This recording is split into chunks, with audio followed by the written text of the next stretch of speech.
Anthony. G'day, folks, and welcome back to another live stream there with Encounters Down Under. We have a fantastic night lined up for you tonight there with 5 amazing people who are well and truly knowledgeable in the phenomena of UFOs and paranormal and ancient histories and whatnots. It's going to be an awesome night tonight, guys. So hopefully it's going to go in all different directions. Don't know where it's going to go, to be honest. There, we do have a bit of an idea, but who knows? It's going to go absolutely everywhere.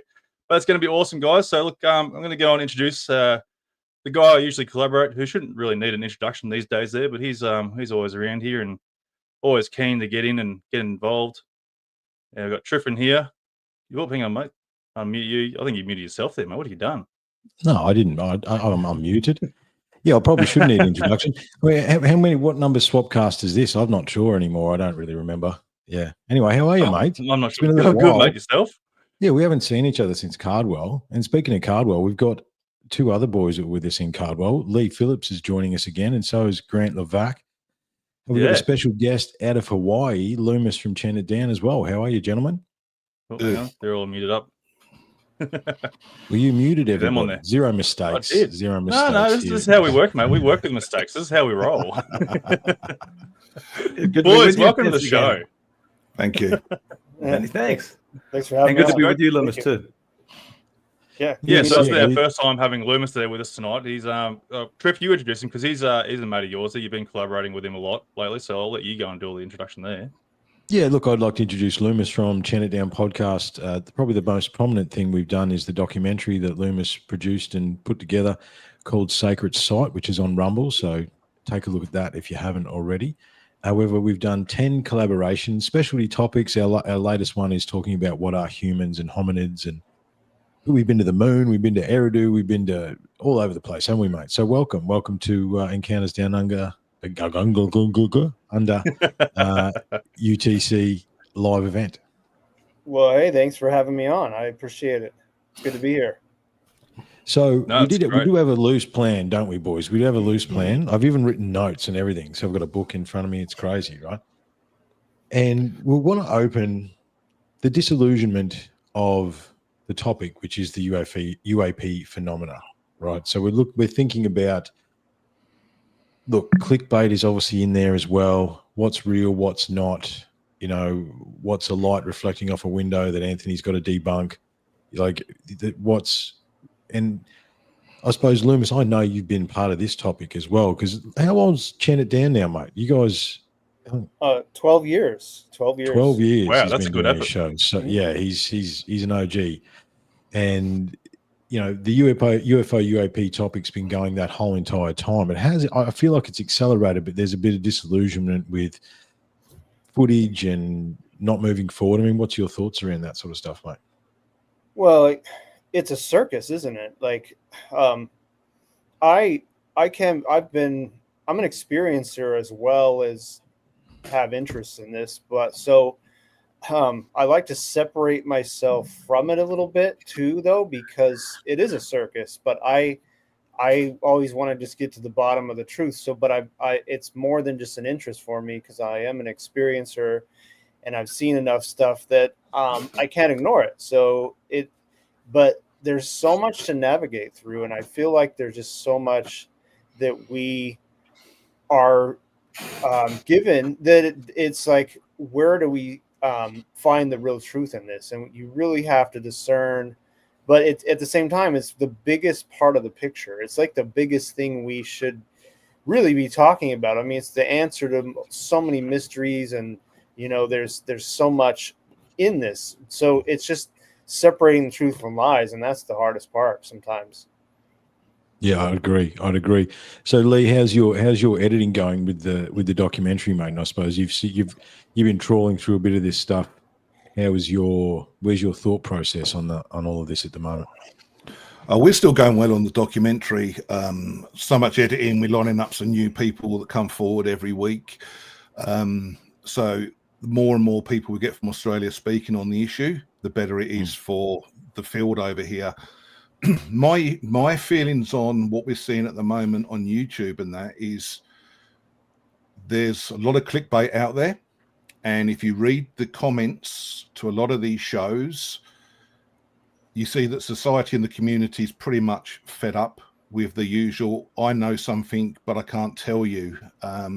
There's a very famous one I watched this week, very popular one, and all the comments, I thought deliberately go through the comments, and 90+% was very negative of, we're fed up with this, we're fed up with that, we want to know the truth. Come back when you've actually got something decent to tell us. So I think we're getting to a tipping point in the community that could be an issue that a lot of these people will start losing credibility. It's an interesting thing. I mean, it's a topic that we really talked a lot about at Cardwell, both on and off the mics. And, you know, we talked about they could release footage that was scrubbed, right? I mean, and, you know, that's one of the things that they could potentially do. I mean, so Grant, how have you been, mate, firstly? And then what's your thoughts since Cardwell? It's good to see you again. Yeah, it's good to be with you boys again. I'm keeping well busy as always with the family, but I mean, yeah, I mean, like, you know, Loomis was saying, I mean, for me, it almost feels like it's become a 24/7 news cycle. There's something new every day to either you know, read, watch, listen to. There's just so much. There's a lot of drama to the topic that those that are very well versed with and closely follow the UAP UFO topic. So there's the drama and the clickbait and unfortunately, I think the thing that is frustrating for myself and perhaps for you guys as well, you know, we've been at this for a while, and it's frustrating to see when there are folks that are new to the topic that are maybe impressionable minds and they're manipulated or they're taken advantage of by others that purely want to monetize the topic. I mean, an example only in the last 1 or 2 years, you know, remember the Miami aliens kind of thing that went on in January of, I think it was last year. And TikTokers were so quick to jump on that and present it as truth. And it just went viral.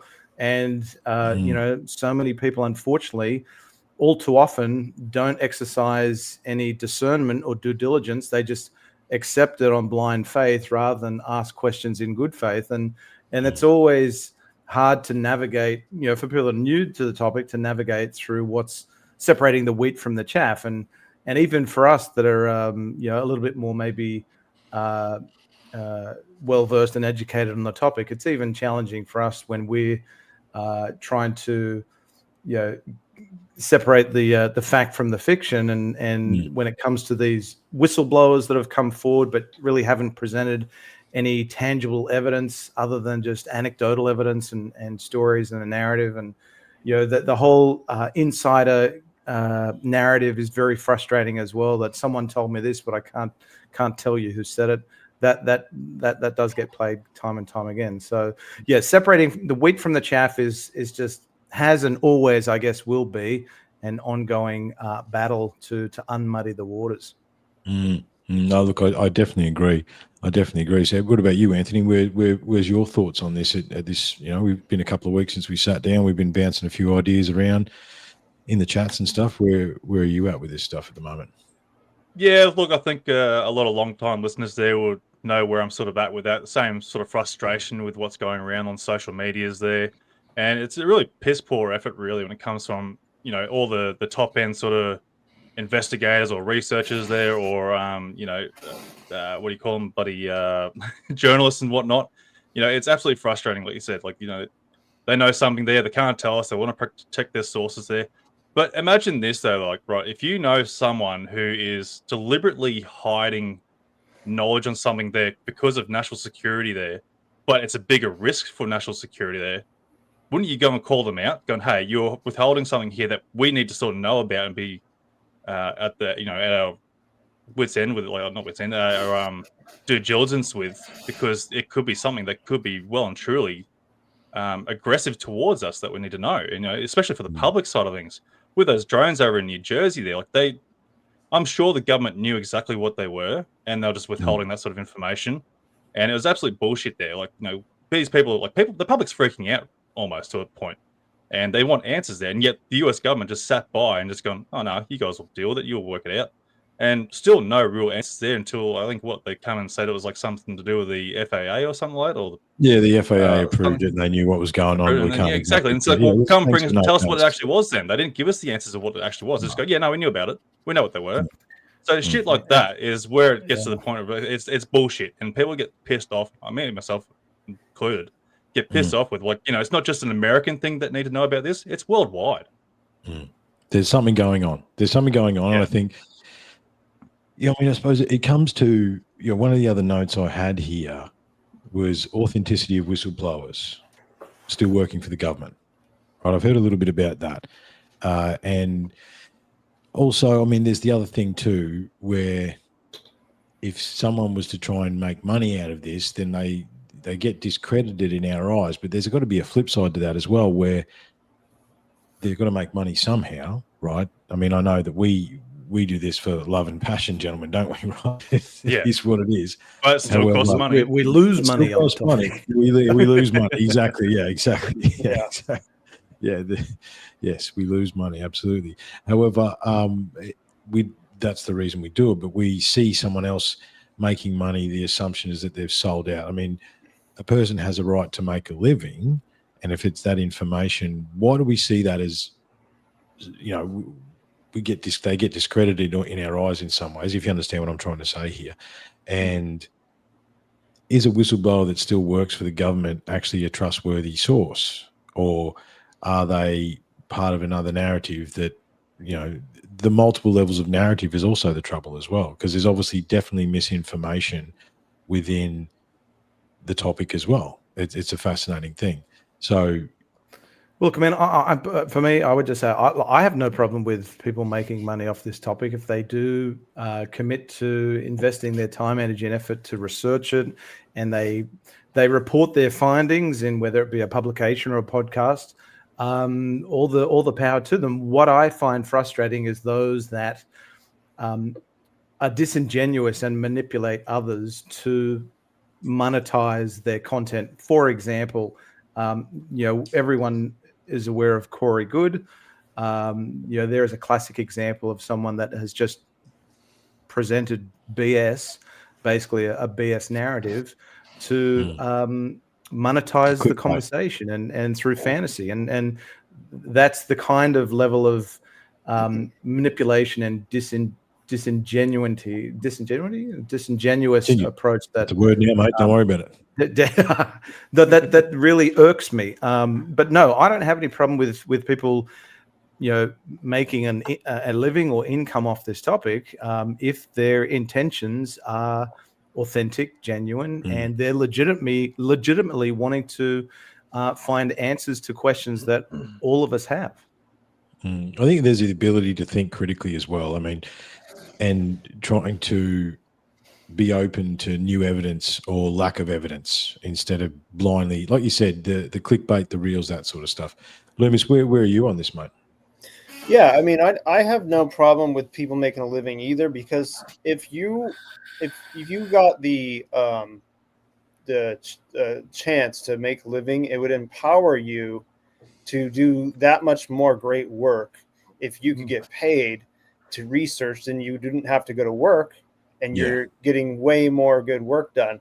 And if it's genuine, like you guys were saying, then good. But my problem is trusting government to give you anything at this point is I have a really hard time with it, especially after what happened 5 years ago, even more so. But I've always distrusted government, and people have lost their lives trying to get this information out. And we know there's a trail of people that are no longer with us that risk their lives getting this information out. And suddenly, as of 2017, it kind of started this slow drip rollout. And you kind of have to wonder, well, why now? And I have a problem with also the same thing you guys do, is people saying, oh yeah, I'd like to tell you, but I can't. I can tell you in a skiff, or something like that. And I had to even look up what that word meant when David Grush kept saying it, right? What the hell is a skiff? But yeah, it's stuff like that. It's frustrating. We just want to get the truth. And I don't know what I actually hate worse now. people like Corey Good, who spread just total bullshit, just make believe fantasy stuff, or the other end of the spectrum where everything's a psyop and you can't, everything's off the deep end. You can't trust anything at all. It's all just bullshit. There's no space. It's fake. That whole thing. That whole thing also pisses me off. So I think the truth is in between those two extremes, and I think there's a lot that's been put in here to muddy the waters. So I guess going back to the beginning, I think if someone's genuine, like all 5 of us here, and if we could get paid to do this, to investigate, we'd be getting some great work done. I mean, as best as we can. I know we're going to hit a wall eventually because, like, just seems like you do, where you just can't find out much more. But at the same time, I have no problem with people making money if they're genuine. Yep, I totally agree. I totally agree with that. I think being genuine is where it's at, and you've got to be honest about that for sure. I mean, Leigh, what about you, mate? Did you want to add any more to that? Yeah, definitely. As you know, I'm making a film at the moment. People have conversations with me off camera, but I'm not going to say anything because there's no evidence. It's these people, you see them on these big podcasts. Oh, I know this. I was told that. Just don't say anything. Just talk about what you know. And we have people in the film that have had some amazing experiences, and some of them have got evidence, but we'll reveal that when it's been authenticated that it's legitimate. And I think that's where people throw up photos all over the internet, this and that, and it turns out to be fake. If someone produces photos or CT scans or anything to us, we're going to go out and we go and get it checked to make sure it's authentic. If it's not, we're not interviewing that person. And we have interviewed some people where I've sat there afterwards and gone, I'm not comfortable. I'm not comfortable with that interview being in the documentary because it just didn't feel right. You had a feel about it. Yeah. And you had asked these people a couple of times their story, and it was changing. And I sat there with my DP and we went, I don't feel 100% comfortable putting this person or that person in the documentary because the story details have changed. And I think we've got to be careful of all this. And quite basically, if you're not going to say something about what you know, then just don't say anything. Don't drop the breadcrumbs and then stop. And there's a lot of these big names are doing that now, more and more for hits. Yeah, it is a problem. Look, I want to say something about this. You go first, Anthony.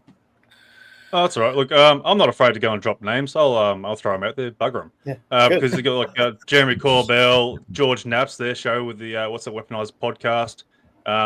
Ross Coulthard, like he's got his own job there, his career in the background there too. But he's sort of on the same path of what everyone else is doing. Stephen Greer, he's probably definitely one. And there are main 3 heavy hitters so far that everyone sort of relies on for information.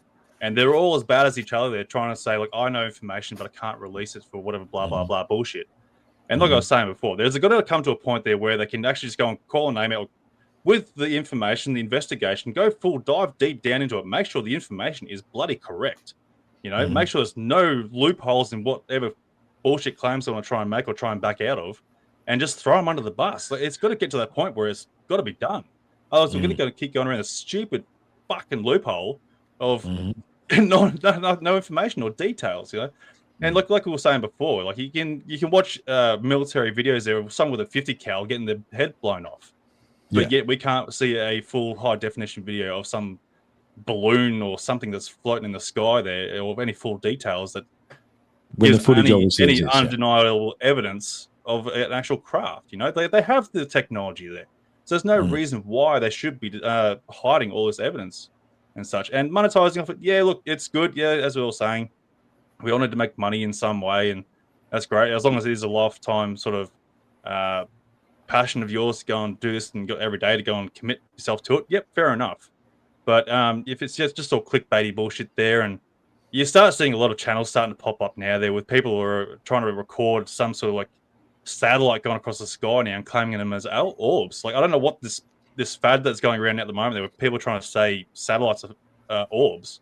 And it's like, you can go and look on the app on your phone there that will most likely identify what that satellite is. And people aren't looking at this technology that we have available to go and sort of identify things there, or people just don't have the knowledge or the know-how to sort of investigate into something to sort of identify something there. And they're just then they trust the guys, the heavy hitters, all these podcast channels and whatnot, hoping that their information's right, and they just go on that little bandwagon. And it really sort of it really does affect the UFO community in a whole, because we all come down as crazy nutters believing that everything is a UFO or alien phenomena. Mm. But it also, look, I'll add to that and say, look, to name drop as well in to support Anthony there. It's no secret that I've had real issues. There's a gentleman on social and YouTube, by the name of Ashton Forbes, that pushes this MH370X narrative, which has been shown to be demonstrably false time and time again, yet he continues to push the narrative, either because he's so married to it and he genuinely believes it, and or he knows that he's on a good wicket and he's making money off it because he has a massive following. He has people that donate to his channel. He's got live super chats. He's got Patreon members. He monetizes his content.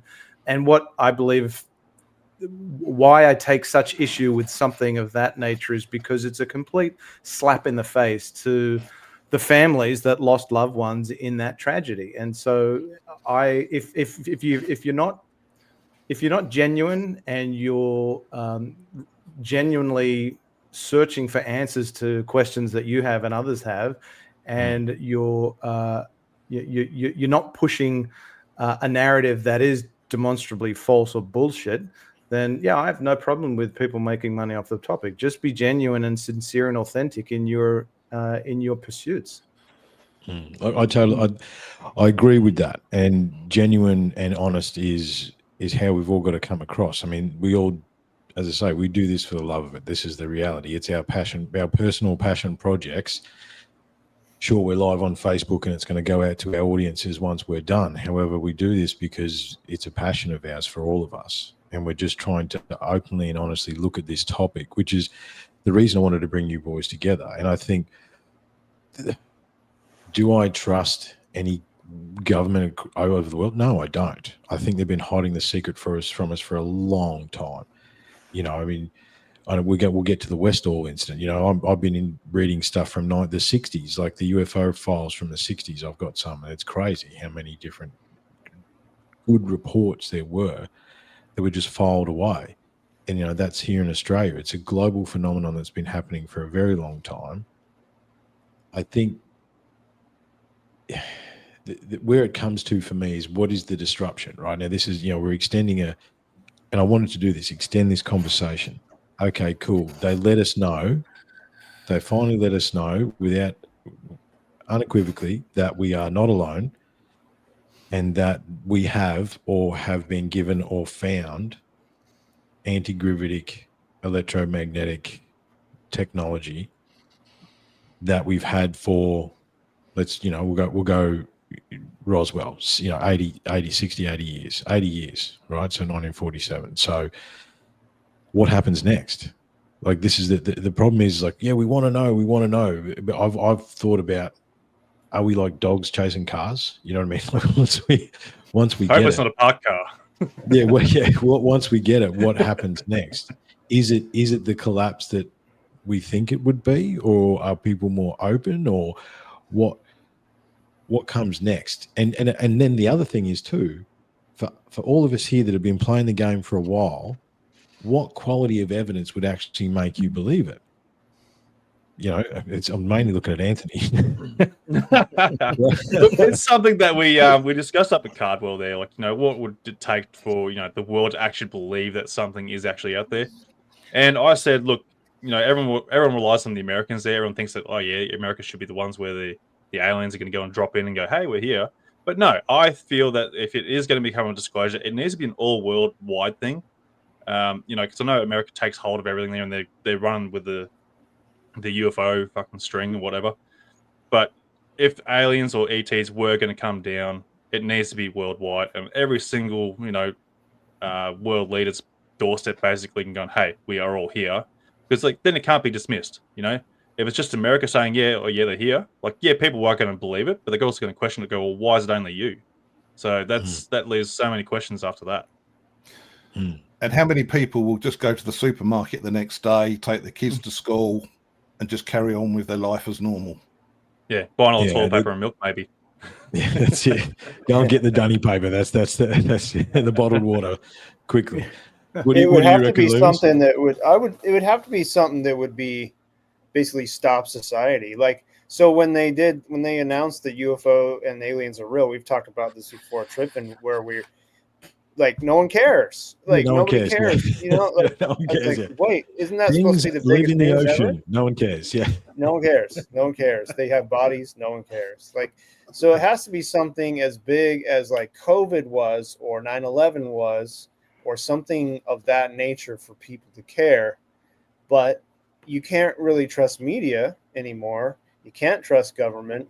So it's got to be something more like, you would actually, everywhere you would see this, possibly, you know, even landed craft and beings on the ground. I mean, that's the only way, because everything on the TV they've shown us.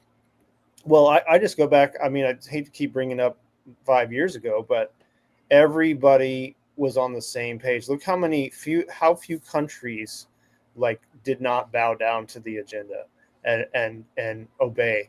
Like, the very few countries that didn't bow down, the leaders were somehow died a mysterious death. So it kind of showed me that we almost have world government as it is. So it shows me that there's a lot of people in lockstep together, and that means that there's got to be something more than just what they say on TV. It's got to be more than that, because honestly, they can trick us with anything now. And like I say, I'm not one to say that everything's a psyop, but we do have to be pretty skeptical these days, I think. Well, it also leads to blue beam, though, doesn't it? It makes you think right. That thing makes you isn't that what blue beam supposedly is? Even though blue beam's been built off a bed of sand, as Loomis discussed. Well, another one of our episodes, I think we went into blue beam. We did, yeah. As a bit of a side topic. I mean, it would have to be something amazing for it to happen all at the same time. It can't be a trust me, bro. It has to be either a day the Earth stood still moment. I like that. It can't be a trust me, but trust me, bro. I seen it, man. No, and if there isn't the day the Earth stood still moment that really jolts the F out of everyone, and they come to this immediate realization, I think the next best thing we have is, well, in the scientific community, the scientific method, you have peer review. I mean, all we've unfortunately had with a lot of the witness and whistleblower testimony to date is, for us in the general public who have only been privy to testimony in open session in a public hearing, it's all anecdotal evidence. It's all trust me, bro. There is no evidence that has been presented, whereas you have real scientific endeavors like what the Galileo project is attempting to endeavor to achieve, like what you have Beatrice Villarreal with her current findings of transients. We talked about this in Cardwell, and if that information is then peer reviewed, and there is a consensus among the scientific community that there is something really here that is worthy of further scientific scrutiny and investigation, I think that's where progress is made on the scientific and academic fronts, which would then be a slow burn into more and more other institutions taking this topic seriously from a scientific and academic standpoint. So in the absence of having a catastrophic disclosure moment, I think that's really going to be that slow burn, is going to have the scientific and academic communities take more notice through peer-reviewed data and scientific evidence. Well, I suppose that leads to an interesting question I would have for you all. Where do we stand about Gary Nolan? Because he recently went on to the JRE. But I've been following Gary Nolan's work for a little while. And I mean, did he not do what Grant just said? He has published peer-reviewed scientific papers on the metallurgy and the things that he's been given to test, and they've been seen to be strange. Not of this. He actually doesn't say they're extraterrestrial, but he's like, well, this is how this could happen, and we can't do this. This couldn't be done. This is 1,700 years old. There's no way that as far as we understand it, that level of it's like bits of molten metal and bits and pieces, as far as I understand it. However, where do we stand? Because I mean, there you go again. I mean, let's just run through a couple of the little things that have happened in the last few years, right? Now, during the chaos, we were told that aliens are real. No one cares, right? A couple of years later, we're actually told that no, you can't, that things live in the ocean. No one cares, right? Here's a weird one. The UN said earlier this year, and I had to verify this one, and it is actually true. The UN says these weird things. They said that we can't talk to the dolphins. I mean, what a weird thing to say. What do you mean we can't talk to the dolphins?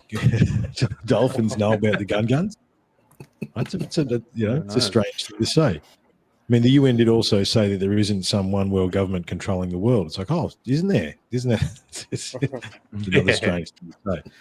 However, I mean, where do we stand with Gary Nolan? Because, I mean, yeah, and look, you guys threw some big names out there, Corbell and Knapp and all that sort of stuff, but Corbell is the one who's organised the upcoming hearing, apparently. So I mean, I remember the hearing we had, like the first one a couple of years ago.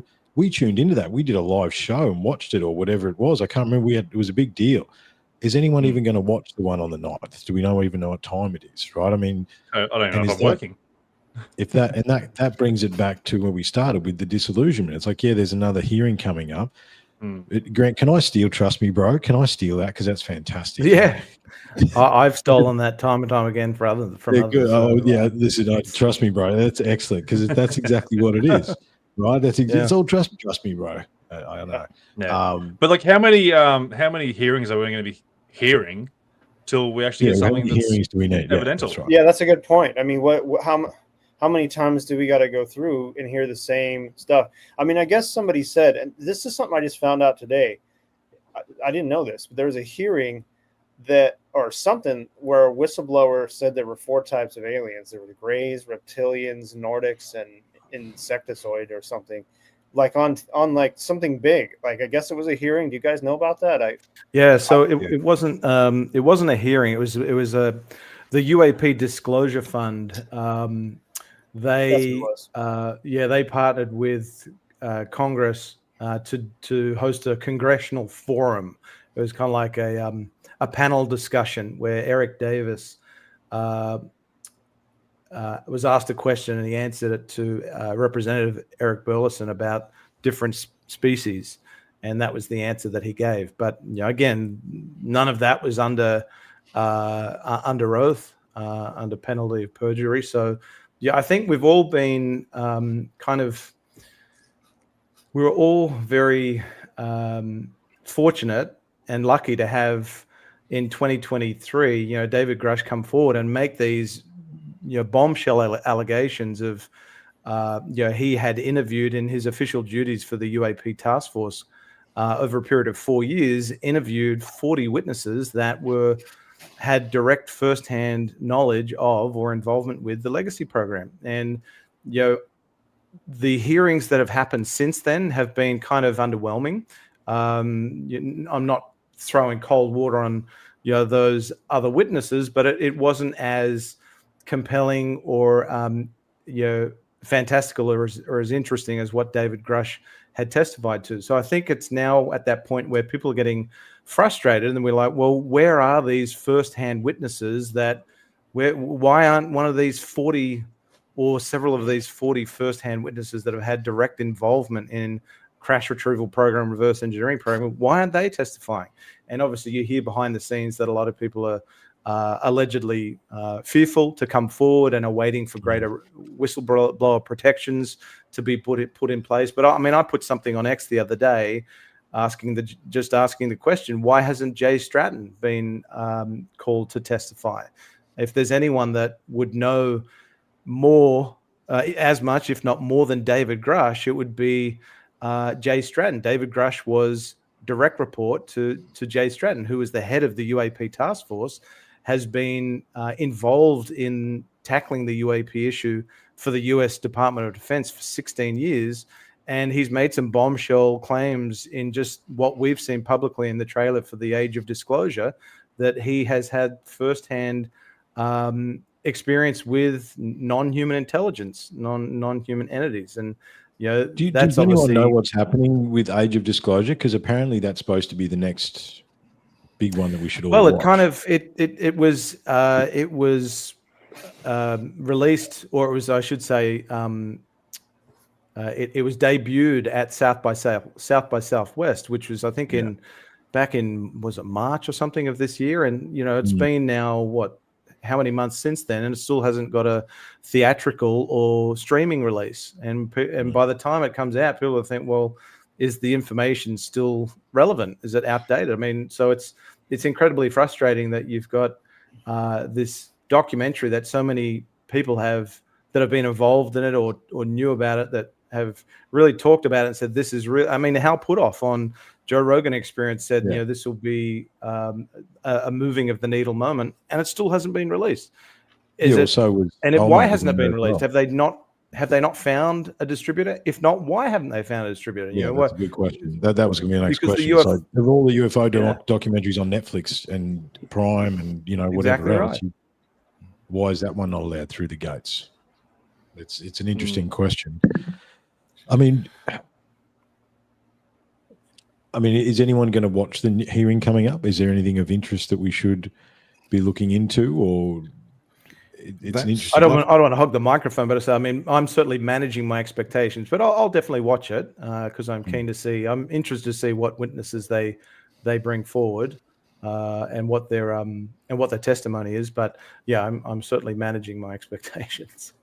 I think the rumors are there are actual people that are supposed to be coming and testifying have had direct involvement with crafts or entities. I'm pretty sure. So the rumor goes. I could be wrong on that, but no, you're right. Yes, the firsthand Representative Eric Burleson confirmed, I think it was in an X Space of all things, that they're aiming to have 2 to 3 firsthand witnesses. To what extent, I don't know, but that's the goal, is to have folks that have had direct firsthand experience with UAP. I think the problem with it is the community, UFO community, are invested and interested in these hearings. Your average mum and dad in society couldn't care. They don't know about it. It's not. I was watching Vetted, and I'll say it now. I was watching Vetted last week, and they had that Carl Crusher. They were talking about Skywatcher, and I watched the comments going up. Everyone was, we're bored with this. Show us something new. Don't say it unless it's the society in the general, other than the people invested in the community, are getting to the stage where I'm bored with all the hot air. And when we started making our film, I'm not making it for the UFO community. I'm making it for the general public to sit there and see what's happened to people. I don't need to convince the community about this subject. Yeah, it's for the wider general public is why we did it, because for them to see and sit down and go, if 2 people have a conversation after watching the film and go, well, I didn't know about that, then job's done. It's a raising awareness in the general community. The truck driver, the teacher, etc., the normal people, they're the ones, and this is where disclosure and pressure is going to come, not from the community, because the community is starting to eat itself from the inside out. And there's a lot of, you're starting to see someone's version of events, they start knocking someone else. It's very much like the paranormal field was 5-6 years ago, when all of a sudden it was paranormal. Coming from that field, it was paranormal investigations on YouTube. Then all of a sudden, everything was demon. You see everything now. Even reputable people had demons splashed over their thumbnail. And we go in the UFO community starting to eat itself from the inside out, because there's a lot of infighting over who's got the biggest breadcrumbs. And there's still no sandwich to be made. That's the problem, isn't it? I mean, exactly. Okay, so Loomis has got to get going soon because it's late where he is. So, mate, what's your thoughts on what we're having to discuss? Do you want to add any more to what we're having to chat about? Well, I guess if you want to look at it in a different way, like, I'm impatient and I just want them to, like, okay, why all these hearings? Like, let's just get it out. But I guess we can be thankful that we're getting some information, like that is the other side to this, that it has moved forward more in the last 5 years than we ever thought it would, right? I mean, the fact that no one cares that lunatics anymore. We're not lunatics anymore for saying this stuff, and they're not giving us it's not put in the same basket anymore. It's like more of an open topic than it ever has been. So that's a good side of it. The bad side, though, is just like, oh, come on, get on with it already. I want to know, and I want more tangible evidence. And I just don't know if we can rely on any of these whistleblowers. You know, I mean, they can put anybody up they want, because why all of a sudden now? And that's what the question I've been having since it kind of started. I mean, was it really an organic movement that they brought it out, and we finally got the Tic Tac and the, you know, this whole rollout? I'm a little skeptical about, you know, why now and before people were killed over this information. It just seems like, all of a sudden it's okay, and it's just I don't know. I just have 1 foot in, 1 foot out. That's all I can do. I don't know. What do you think, guys? I mean, do you feel that way too? Yeah, look, I hear what you're saying. And I suppose, speaking of old evidence, I did have a note here about that. Apparently that alien interview that's been around since the 90s, right? So, I mean, I had my experience in the early 90s, and I was already into it, and I've been deep diving ever since. So that video of the alien interview is apparently going to go to Congress as evidence. And it's like, well, I thought that was crap. 30 years ago, I thought that was debunked. But now they're presenting that as evidence. It's like, okay, so either it was evidence the whole time, or they're putting deliberate misinformation into these things to further muddy the waters. And, you know, it's hard to, like what we said, it's hard to know what's real and what's not. And the thing is too, if the government was didn't want this topic to continue to be exposed, would you put someone in that hearing as a misinformation or disinformation agent to steer the narrative? Because the reality is, people have been killed over this. People have been ostracized from their families. I mean, Leigh shared some of his stories up north. It's like there's real effects on these people that have had these experiences. You know, I just saw something bouncing across the sky. I didn't have a profound experience. And, you know, that's the reality. It's when you talk about, oh, here we go. This is, play it for the people. Of 1991, a thought projection interview of a other gray, designated an other gray, an extraterrestrial biological entity. He is a haploid, which means he came with only one sexual chromosome. Human beings are diploids. For any microbiologists out there, if I'm hatcheting those words, I'm sorry. But this being had only one sexual chromosome. He came to the S2 alpha, the official designation of the underground facility that housed the alien interrogation and retention program. That's the unofficial name of what this was. They call these interview suites the ambassador suites, because the government did try for the care and did treat these and look at these beings, and still do, as ambassadors from other planets and other dimensions. Where we could hear the audio of the interview? Coughing on his words. It's because he doesn't want to tell you that some of these beings are from other dimensions. And so this being was very ill at the time. He had a respiratory issue. Now, Sean David Morton also heard, I can't verify this veracity, that it's some sort of debilitation or disease with its heart-lung sac. It does not have a traditional heart. It's got a heart-lung one sac, which was the need for the special monitor, which goes up and down, does not go across, to monitor this bizarre heart-lung one sac organ that the alien has. And behind the viewing glass were 5 men, 2 telepaths. There is a researcher out there, but that's how bizarre this film has gotten. And I'm not even going to tell you anything about the telepaths, because I don't want it to get into the Da Vinci Code. But even Doty said that the telepathic program, the people they hired, was ridiculous. They were like one step above 1-800 psychics back in the 80s and 90s. But there was 2 men in particular that were very in touch with these beings, and they would sit down with these aliens and these beings and immediately get information and relate it back to whatever military person was in the room. You want to pull, as you can see on turn that down, Anthony?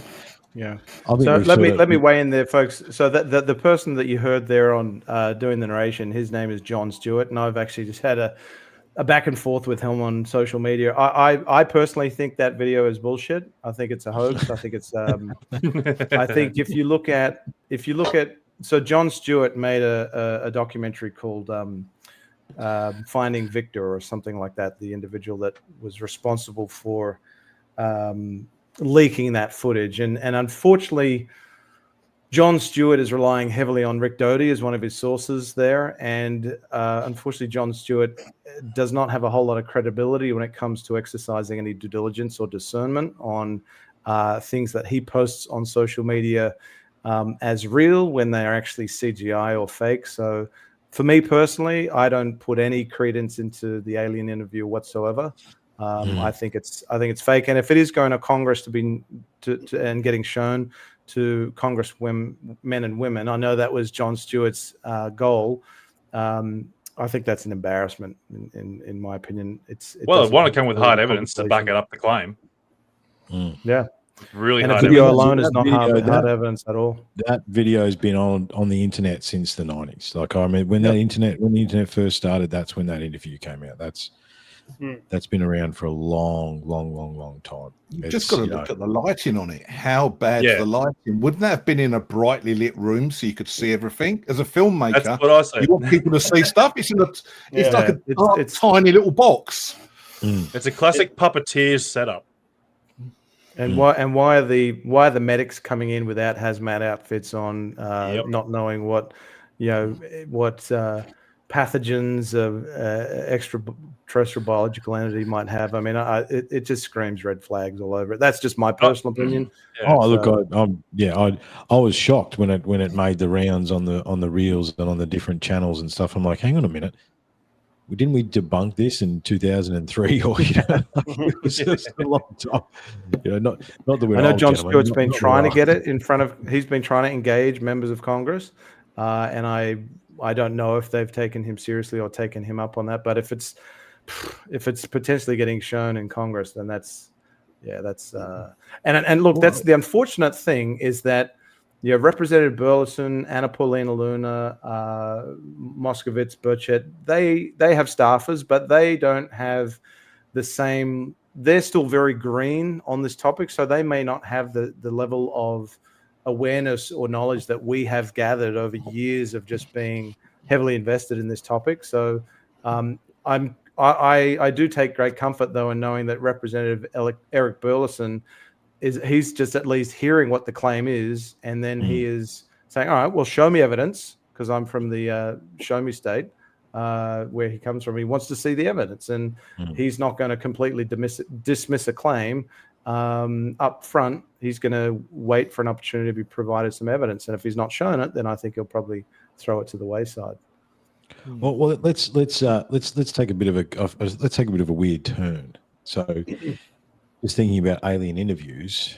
So obviously one of the big claims is they have bodies, or they have, non-biologics. They have or have had communication. Now, obviously we need to release ourselves from, I just want to know your thoughts on it, right? So let's not say, here's the alien tape that I've got and this is the reason I believe that. Be open-minded to the idea. Yeah, exactly. Well, looking at the evidence and having a think about where you sit with it. I mean, and we sort of brushed over the fact that Loomis said greys, reptilians, what'd you say, Asgardians and insectoids, is that right? So it's what if they are here? Okay, looking at the evidence, thinking about the evidence, at Unlocking the Code, we go on the 1% rule. What if 1% is true, right? Look at an absolutely insane theory. You've got 100% of that theory. What if 1% of that is true? Where did it originate from? You know what I mean? Like, you got to think about things critically. What if 1% is true? So have a think about all the stuff we've heard over so many years. What if 1% of it is true? There's going to be some point where it is true, because we wouldn't be investigating to it otherwise. There wouldn't be this whole Congress hearing, or the government's, just claiming that there is something there that they don't understand. So there's definitely got to be something there, of course. I mean, I think Congress is doing the right thing by not just flatly dismissing the claims, the fantastical claims that have been brought forward thus far. Their remit, their mission is to investigate allegations of waste, fraud, and abuse, which is what at the heart of David Grush's testimony and allegations. So they're doing, rightly so, they're doing their diligence to see if they can find evidence that supports the claims that David Grush has testified to. That is it's not there. I hear what you're saying, though, but I like, what I like about Grant. Grant's a very good politician. I actually asked what you think. I'm diplomatic. I do. I sit on the fence a lot. I do. You're just like, what do you think? Well, I mean, what do you think, man? Not what does David Grush think? Well, it doesn't matter what I think. It matters what I know, and I don't know. That's the problem. So I can't have an opinion if I don't know. All right, fair enough. I think that's very eloquently put without, sitting on the fence. So why don't we rework it to speculate our ideas and what we think we know? Yeah. What Loomis? What do you think? There's nothing wrong. Speculation is fun. Yeah. What was it? What was the question? Well, you've had experience, mate. So you've actually experienced a few different things. You've had physical experience as well. Where do you sit with this? That they have bodies, that there is a non-human intelligence, ultra-terrestrial. I mean, what do you think? Where do you sit with this stuff? I want to believe it all, like I said, but when people come out of intelligence and they try to tell us the truth, I have my brakes on with that a little bit, because most of these agencies, like, once a CIA agent, always a CIA agent kind of thing, but what I like to kind of do is match up with the people that were killed or we killed off for trying to put out this information with what is currently going on. Like someone like Phil Schneider or Bill Cooper or somebody like that, why were they killed for saying what they said? Obviously something weird went on there. So I try to match up the old stuff before all this UAP rollout came out and we were calling them UFOs, going back into those days and comparing with what they're saying now. Is it streamlining? Is it not the same? I don't know. And so I just, like to say, I've been having a hard time with it ever since they came out and said UFOs and aliens are real, because of what's gone on in the world. They've also told us what was real that wasn't real. So it's just, I'm a researcher, and I really like to dig deep and find facts. And there's so much murky water that I have to kind of just, I don't know. I just have to go with what I do know. And my personal experience is that there's stuff going on and we're not being told about it. And that's, I know that's real basic, but we have to kind of go down to that level in order to really get to, some kind of truth, because other than going by what people say, it's hard when there's just so much charlatans out there, Stephen Greer, the Corbell, all these people. I don't know if I can really say that I trust them at all. I'll throw in another name because just we're throwing people in the mud. The fifth, what are they called? The Cousins brothers. They're from here. I think I know what you're talking about. Yeah.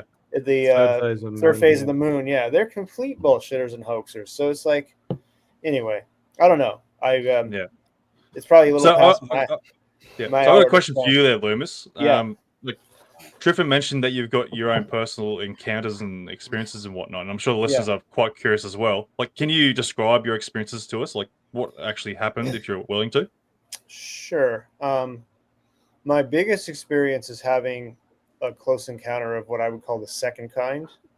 I was living on the island of Kauai in the year 2000, and I was living in a place that wasn't very good, so I was actually just sleeping on the beach in a tent for a while, and then a friend saw me, like, hey, if it's ever raining, you can crash in the back of my truck, my ute, and he had they have a covering on it, so, and I was like, okay, so I did, and he just lived at his girlfriend's house, so I tried that one night, and I got up to basically go, Well, basically, what happened was I heard there's 2 dogs that bark at everything that was living at that house, and like anything that goes by, they were barking. And the thing that happened was I heard them making weird noises, kind of like not barking. They were just going, or like making these noises, and it woke me up. And I realized I had to go pee, so I got out the back of the truck, and I was, looking down the road, and I saw these lights that just didn't make any sense. I saw this bright light that, it's like, that's not the back of a car. It's not the back of a truck. It was glowing. It freaked me out so much that I didn't even pee. I just went right back in the back of the truck and hid under my sleeping bag. But I kept my eye out looking at the sky through a little crack in the sleeping bag, like just a little area where I could see the sky, and it lit up gold colored. And then I figured whatever it was gone. And then I took a look, and it was gone. And the next morning when I woke up, I don't think I got any sleep really. I had like blood in my nostrils, and I had to spit out some kind of mucusy stuff. I know it's kind of gross, but I got sick for 4 months after that. I had like a horrible cough, and I don't know if it's what happened just freaked me out so much it like rattled my immune system, but it was that was my biggest experience. But I've seen tons of stuff just here in Hawaii in our skies that don't make any sense. They're not satellites, and you guys can even catch it in the documentary I made, Sacred Site, where I went camping with some friends looking for this pyramid, and we got like 12 UFOs came over us, bright ones. And it's just like I've seen too much stuff, and most of the encounters I have, not the one I just explained, most of them are positive. Most of them are things where I look up and I get flashed by something, and it's kind of like telepathic. So those I feel are the good ones. And whatever I saw that night, I'm assuming was either, negative ET or government, or, both, all of the above. But, I continue to see like things coming in and out of portals here in the sky. Like you'll see a ship just come out of nowhere and then go, and you see it, and then it goes into nowhere, and just all kinds of crazy stuff. So, I mean, I am an experiencer, and I can't deny what I've seen. But when it comes to everything else, it's hard to know, like what person to grasp on for their information, or what strand of this information to, grasp onto, because, the waters are very murky. Yeah, well, thanks for sharing. So, would you say that with the object that went over you, was it making any sort of noises or anything like that? The one that I saw that night? That went over top of you. No noise at all. No. Yeah. And how close was it again, mate? I was trying to remember the details. How far away do you reckon it was? You guys do meters. I'm trying to think. It was probably about 200 feet away. What's that in meters? About 100 meters, yeah. Yeah. 100 meters. Okay. Yeah. Give or take. Yep. It was close. It was pretty close. And I went there with my wife to that location like maybe 2 years ago. And there's a food truck there now. And I'm like, you guys have no idea that what was here at one time. It's like all these people eating food. I'm like, you have no idea what happened right here. And I want to tell them, but I'm like, whatever. They're not going to figure it. And they're not going to believe me. But yeah. So I'm going to get my my Anthony on here a little bit here, and go for it. So when you talk about these objects sort of going across the sky, they're sort of disappearing, and the flashes in the sky, and that, like, are you like trying to rule out any possibility of satellites and such? Because, like, as you know, satellites will cross the sky and they'll fade away, going to the dark side of the Earth there. And we also have the rotations of satellites there, where when they rotate around, they will create like a camera flash, like a sort of tiny little blink. Yeah. And that's the rotation of the satellite there. And you can pretty much nearly count it down to the seconds of when it actually rotates. And I've talked to a lot of people in the past there. They'll say, like, oh, I'm seeing these flashes in the sky. And as you said, like, you're getting a good feeling there. And whether you're like telepathic feelings or some sort of information or what. Everyone's sort of different there. I'm trying to get an understanding of it myself there, but I find a lot of people sort of get a bit of a euphoric sort of feeling when they see something that they don't quite understand, and they sort of like go, "Whoa, this must be amazing!" Like, I feel absolutely fantastic. Like, "Whoa, I don't know what it is, but I feel whoa, it's absolutely incredible." And then they go and try and say, like, "I must be having some sort of UFO encounter." So I'm not trying to say like your experiences there or whatnot are, genuine or not. I'm just trying to say, like, are we trying to rule out things that just make it so you are a lot more credible? Yeah, I do. I definitely have one of the satellite trackers, and I feel like, well, there's a lot going on up there. I mean, there's satellites, but they should all have pretty much be going in the same direction, right? I mean, or they'd be, they can't be going all different directions and different speeds, and some are fast, some are slow. So some of that, I don't know, but what I do know is I've been to East City Ranch. Do you guys know who that is? James Gillian.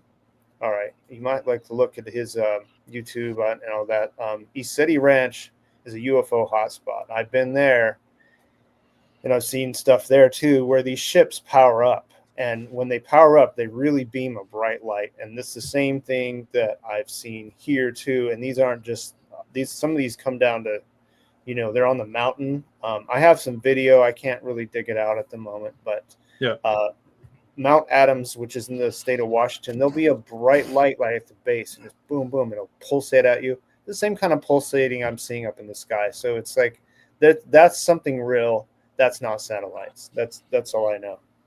No, sorry, I'm going to correct you there again too. That's another satellite thing that does happen.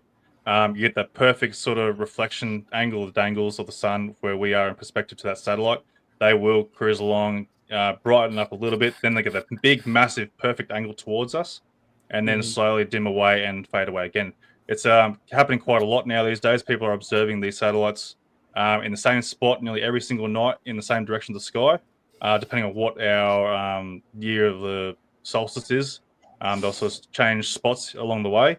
But these are, you can pretty much go every single night in the same spot and you will see what these satellites are. And we've come to the conclusion that they're Starlink satellites, because now we're getting so many satellites out there, from especially Starlink, and it's just consistent, like, all the time. Like, you'll probably see one nearly within 2 minutes of each other, basically, or maybe 5 minutes. Like, because there's not so much now, they're sort of spread out a lot more now. But when a Starlink has a fresh launch or something like that, or they're sort of getting their own rhythm in their own orbits, they'll slowly spread out. But when they got them in a close train, you'll see them one after another, but sort of next to each other. I'll still find a video for you there and try and show you what's actually happening under what can be seen under an infrared camera, and you'll go, it's probably your ones aren't just going straight though, are they? There was some of the stuff you've seen is not just straight. They're bouncing around. Yeah, they're going all different directions and they're bouncing around. I've seen some stop, and I've seen some make turns. I've seen I've seen some weird ones too, where it's like two together, one on top of the other, and all kinds of things that don't quite make sense with what we know as satellites. So there's definitely a lot going on up there. There's that. I understand the reflection you're talking about with the satellites. I've seen that too. Here's an interesting question too, boys, because the other one that no one cares about is they actually admitted that something lives in the ocean and no one cares. Now, Hawaii is that's the middle of the ocean, right? And it seems to be a UFO hotspot for that. So, I mean, where do we think about ultra-terrestrials? I mean, is it coming from the ocean? I mean, a lot of the most credible sightings that even Anthony couldn't argue with would be the Grush sighting. There's a lot of this stuff that has happened over the ocean that it seems to be where they are. So, I mean, what do we think about that?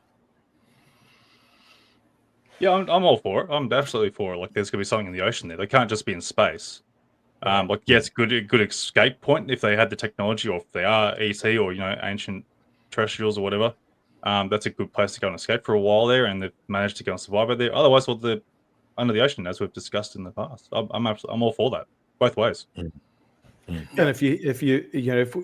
if what we're been told is true about one of the 5 observables, that trans-medium travel has the ability to operate in space, air, and ocean, and the fact that we've only mapped 5% of the ocean. It's a completely unexplored whole new world down there. So we really don't know what is beneath the waves. So and you have folks like Rear Admiral Tim Galladay coming forward and pointing to USO as being another part of the conversation that really hasn't been elevated significantly at the moment. And Richard Dolan's just done I think one of his latest books, he attacks the whole USO topic and looks at a massive number of cases. So there's a ton of anecdotal evidence out there that there are certainly things that are anomalous, that are beneath the waves, that we have no idea what they're doing, what their source, their intent, or their identity is. Well, Loomis, mate, you look like you're fading there, man. So I've been fading since I've been on. Actually, it's not my hour to shine. No, it's all good, brother. We really appreciate you coming on. Did you want to add anything? I mean, because have you seen something come out of the water, or no? Or you saw it? I was trying to think. You told me something about that. No, I haven't. But there's been people that have here. Yeah, that's yeah. Yeah, like this big blue thing one year came out of the water. It was like New Year's or something, but I don't know. But definitely there's a lot of military here. I mean, it's a major military hub, so you have to think too. They have this technology, and where does that end? Where does extraterrestrial begin, or is that how do they blend? There's so much to think about there. And if they have reverse engineered transmedium vehicles, doing it on Hawaii is probably not a bad plan, eh? You know what I mean? Like it's a good place to test it. Did you want to add anything, mate? And maybe we let you go, man. And well, I just want to thanks for having me on, guys. I'm not the sharpest at this hour. It's 1 in the morning, but I appreciate you guys having me on. And if anyone wants to check out my podcast, it's Chant It Down. It's been around since 2013, and what I'm really excited about is a documentary series, Sacred Site, that I'm doing. It's more of a docu-series. The discoveries are really getting good of ancient megalithic sites here in Hawaii and in Australia. And it's really, these things are going to kind of blow minds. I've already got 12 minutes done of this second season now. So it's fun. So, and the first season's currently awaiting to get on a streaming service. So, hopefully that happens. So that's what I'm excited about right now. But appreciate you guys having me on. And no, thanks. That's been great, mate. Nice to meet you, mate. And all the best. Until next time. Yeah, and then you keep the conversation going. It's all good to hear all what you guys are talking about. It's it doesn't make we're not done, mate. But I just I just wanted to give you a window out to go and get some rest, brother. I really appreciate you coming on. And the latest episode from Unlocking the Code was actually mine and Loomis's episode, What Are Humans, Part 2. So make sure you check that one out as well. We've got Part 3 coming up soon. And always a pleasure, man. Yeah. Thanks, guys. Cheers, mate. Until next time. All right. Good chat with you. All right, guys. Cheers. See you. So, gents, we had I had a dot point here that I think there's a couple of juicy little things we can finish our conversation. I just had NASA with 2 question marks, right? If we go to what if 1% is true, then are all the doctored photos true? What if 1% of the doctored photos that they had on the moon, right? I mean, how did NASA lose the technology to go back to the moon? Like the big blaring hole in this topic does seem to be NASA. I mean, what NASA question mark, take it from there. Well, apparently NASA's been doctoring their images for bloody years. Yeah, very long time. Yeah, like I said, you go on the 1%. You go if 1% is true. I've listened to so much about doctored photos and all that sort of stuff. Yeah. And that's been going, talking about stuff that was in the 90s. That's what they were reporting in the 90s. Because they used to doctor the photos manually, right? They used to actually edit them manually. This is long before AI and digital and all that sort of stuff. And we're talking about structures on the moon potentially. We're talking about, like what Actually, and the thing is, here's something about NASA. This was years and years and years ago when the ISS feed, the live feed first came out. So it's like 2007, 8 or something like that. It must have been. And I had an office day, and I had my computer up, and I had the ISS, and this big black ship-looking thing came towards the space station. And this was like some random time. It was like 1 o'clock in the afternoon. I just had it on just in the background while I was doing other stuff. And this big black ship looking thing came towards the ISS. And then 3 seconds later, the feed cut out. And I'm like, hang on, what was that? And like a lot, back in the day, this is pre-Facebook, pre-all that sort of stuff. And you didn't really hear about it, but I remember watching that, right? I mean, the Black Knight satellite's an interesting topic as well. What do we think? What do we think about NASA, and why are they still playing with rockets if they've got electromagnetic pulse technology?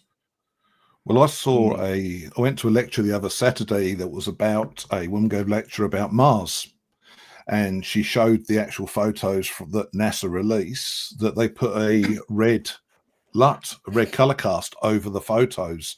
I'm not an expert on this by any means, but she then showed the European Space Agency photos without any of the red color, and they're like night and day. Complete. I was blown away listening to this woman talk about the differences and what you can see on Mars from the European Space Agency photos to the ones that NASA give, which are a bright red color like you see in all the films.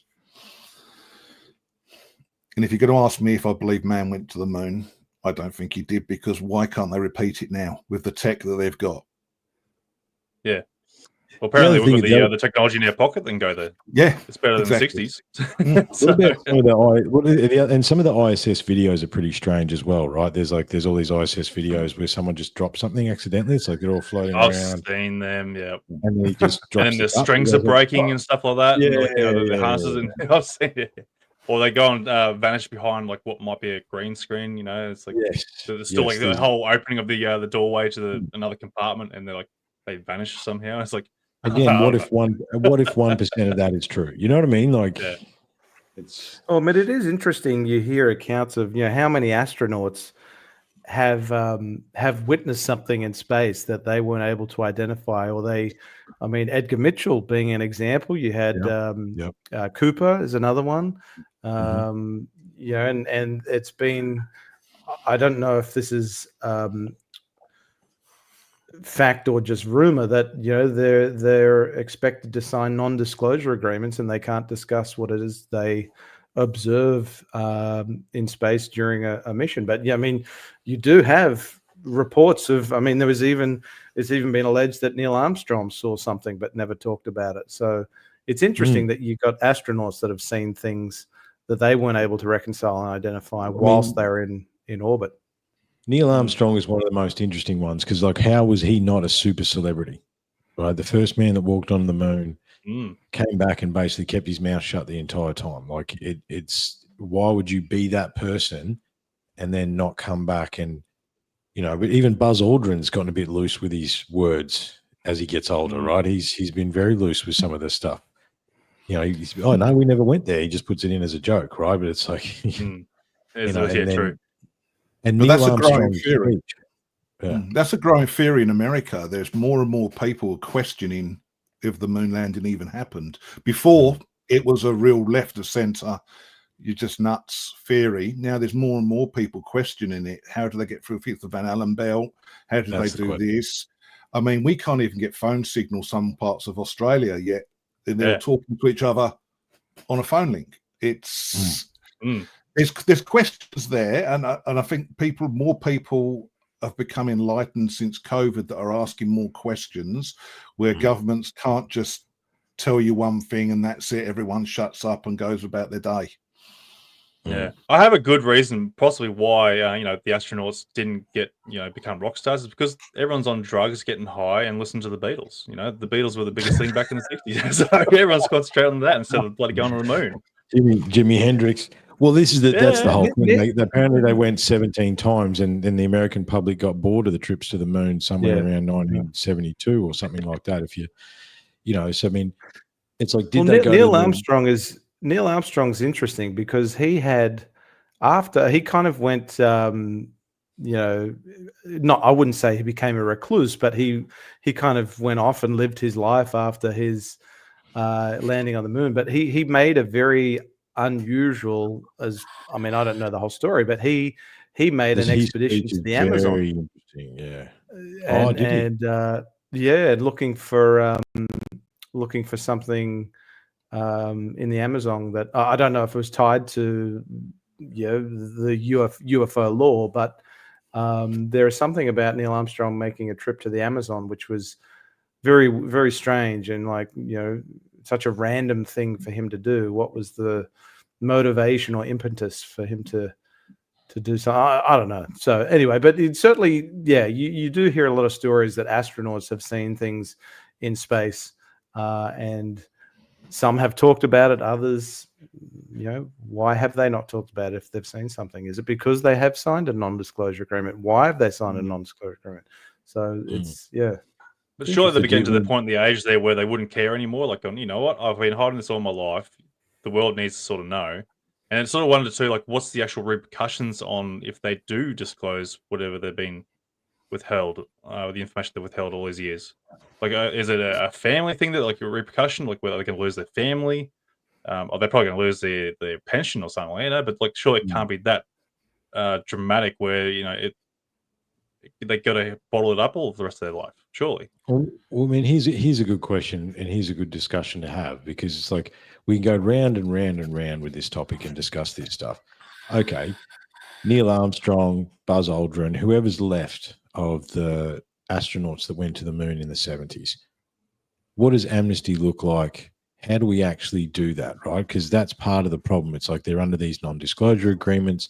They can't actually say what they've seen, because of this, that, and the other. People have been killed over this secret to hide the technology, big oil, big, all the above, electrical power, all of that.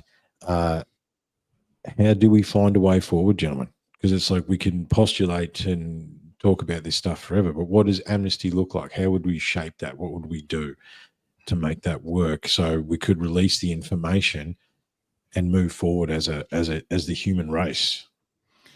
Do you think some of these people want to release the information? Absolutely we talk about there's power and control. Yeah. We talk about free energy. Then that's the fuel, the gas companies, the petroleum companies, the oil companies. That's them out of business. If they've got a cure for life-threatening diseases, that's big pharma that are in trouble.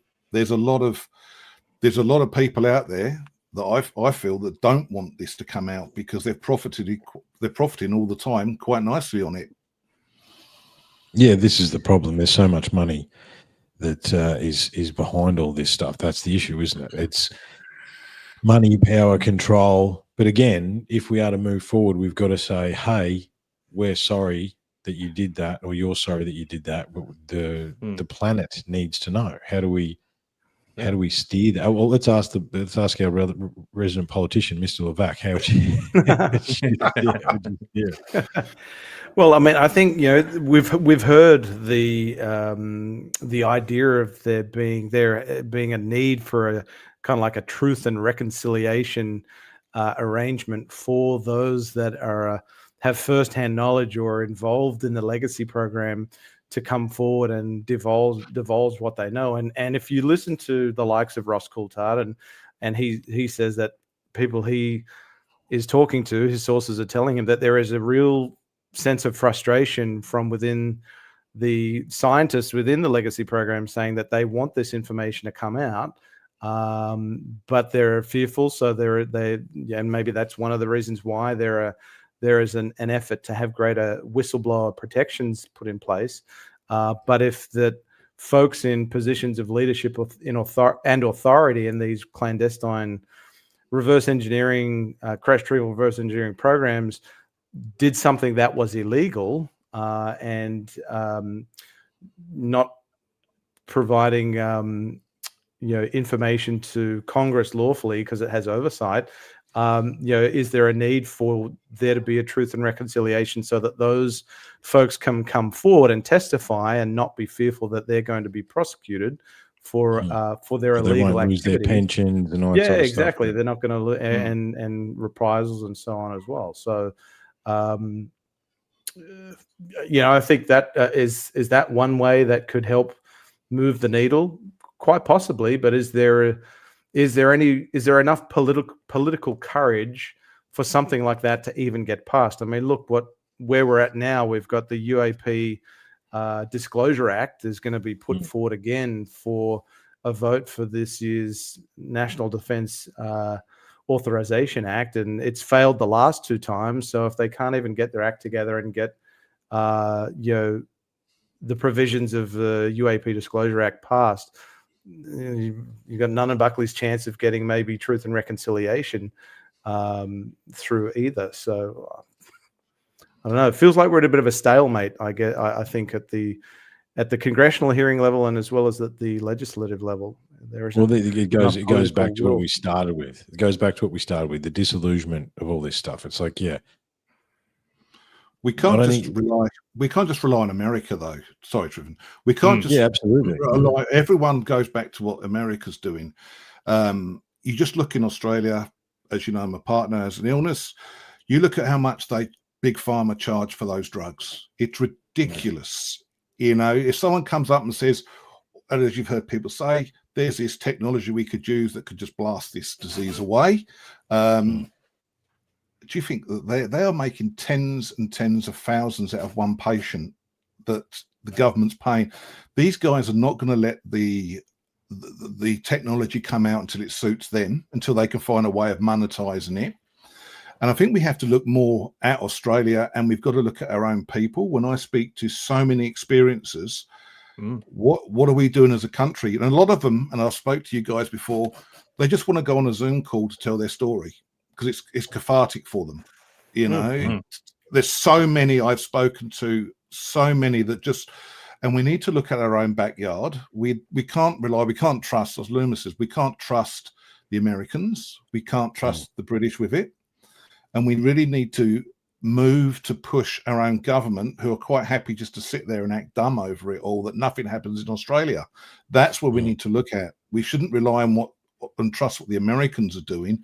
We should be putting pressure on our own government in this country, because there are so many experiences that have suffered, some of them really traumatic things happen to them, that they've got ongoing medical conditions in this country, and they're completely swept under the carpet. This country itself needs to change its attitude. And that's one of the reasons I started making this film, was these people were coming up to me with some quite horrific stories.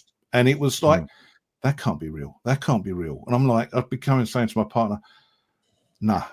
And then these other people, and there's a trend line with women. There's a trend line of things that happen. With men, there's a trend line of things that happen. And you think these people can't all be sitting there making this up. They don't know each other. There's no connection. And these trend lines of these things that have happened to them, always constantly going. So we need to look at our own government to get answers from our own government. Because the Americans are quite happy there to spin their web. And the Australian government isn't answering at all for anything that they've been involved in. And as Grant knows, they've been involved in plenty. And they're still involved. I can see Grant sort of tipping on his toes there, dancing, going, "Oh, I know." I mean, I think there's a quick question, just a question for you, Grant. I mean, obviously, over the years, I've signed many petitions on behalf you've put up on Facebook and stuff like that. What's the signatory level there? How many signatures are we getting on these petitions? Is it actually moving the needle? Or what? This is the thing. I mean, so a couple of years ago, I submitted a petition to, which you guys will probably remember, to the House of Representatives, and it's there's no any Australian citizen can put forth a paper or an electronic petition for asking the government to do something, essentially. And so I put forward a petition really asking the House of Representatives to instruct the Department of Defense to formally review its current and long-held position on UAP that, you know, move along, folks, there's nothing to see here, which they've kind of held that position since 1996, and have them formally review that position and assess the potential national security threats and safety of flight risks that UAP pose, which our friends across the pond, the US, have told us that they're investigating UAP because of the national security threats and safety of flight risks that UAP pose. And that secured 759 signatures. Whilst the request did not yield any fruit, it did solicit a written response from the Deputy Prime Minister, Minister for Defence, Richard Marles, basically saying that you know, UAP is an issue for the United States. We've got our own safety protocols and reporting procedures that are adequate here in Australia. Australia has no intention or desire to replicate the model that the US has implemented, which is the All-Domain Anomaly Resolution Office, its current investigatory body on UAP. So the Australian government, unfortunately, has still got its head buried in the sand on this topic, just at the UAP level. Forget about NHI, forget about experiences. The government's not going to even touch that, because they're yet to even acknowledge that a conversation needs to be had on the UAP topic. And so that's one of the reasons why I recently put, well, actually it was back in April of this year, I submitted a petition to the House of Representatives for an independent inquiry to be launched into the Westall incident, because I don't trust the Australian Department of Defence to do anything. I don't trust them to get off their ass and look for answers. Because, you know, if the Westall incident was something that was truly anomalous and was not prosaic in explanation, then, well, there's your compelling reason for the Australian government, the Australian Department of Defence, to revisit devoting resources to the investigation of UAP, because that was a crash retrieval operation. You had, you know, witnesses state time and time again that they saw military personnel on site at their school shortly after what it is they observed in the sky above Westall High School and near the Grange area, the wooded area about a K south of the school. So I've asked for this independent inquiry. Now, I don't anticipate it to go anywhere. We've currently got around about 250 signatures with another 20 days left in the petition. But if we get a ministerial response, if we just get a letter from the government, I think that's a win, because that will be the first time in 60 years that we've had any documentary evidence from the Australian government acknowledging that Westall happened. That something truly extraordinary at Westall happened. Because one of the frustrations with a lot of the researchers, including myself, that have looked into Westall, is there's been nothing, no explanation, no formal documentation from the Australian government, federal, state, local level, or the Australian Department of Defence regarding Westall. It's like it never happened. And what's it's getting late here too. What's fascinating is, as I said, one of my listeners sent me a link to declassified UFO files from Australia from, at the moment, we're in 1967. And a percentage of these sightings, and it's actually a government interview document. When did you see it? How did you see it? Where did it come from? Da-da-da-da-da. And this is in 1967, and a percentage of them that we've read so far are in Victoria, around Westall. Like, it's not, there was a phenomenon there that obviously was being observed in the late 60s. It's like, and then you got to ask the question, why was the phenomenon in Melbourne in the late 60s? That's an interesting question as well. Was it to do with the space race? A thought that I had, because there's been I like the chat tonight, that those guys are talking amongst themselves. It's pretty cool. I've been watching them have a chat. What if we went to the moon, but we used technology that we can't reveal that we actually had, that we used to get there, to get through the Van Allen belt? Right? So let's play it out. Roswell, crash retrieval. We go to the moon 22 years later with something to get us through the Van Allen belt to the moon. And maybe that's why they can't tell us or show us the real footage, potentially. But why not? That's it. Well, this is the question, right? I mean, how long have they had this technology? This is the question. I mean, And is there a report? So I know I'm bouncing around a little bit, but is there a reporting structure within the Australian government from the Air Force or the Navy point of view to record this stuff, Grant, or no? You don't know. None. We don't know. Nothing. No. So the Australian Department of Defence's current position is that our existing safety reporting procedures. So if there is if there is an issue with safety of flight, or if there is a near miss, or if there is issue with the asset, where it's the plane, wherever, there is a requirement for them to report safety related issues, but there is no special, and this is in a document that I secured for release through FOIA, Freedom of Information Act. There is no special encouragement given to pilots of the Royal Australian Air Force to report aircraft that they're unable to identify. So if an F-35 pilot sees something off his wing in Australian airspace, and it doesn't have transponder, there's no way for radar to get any information about it, it's anomalous, there is no encouragement, there is no motivation for them to report that to their higher ups, because one, of the level of stigma and ridicule that currently exists within the Australian government. And we've seen that with Penny Wong's interjection in a Senate estimates a couple of years ago, and that the current level of ridicule that plagues folks in positions of leadership and authority in the Australian Department of Defence, where they just think this is a science fiction issue. I think it's a joke.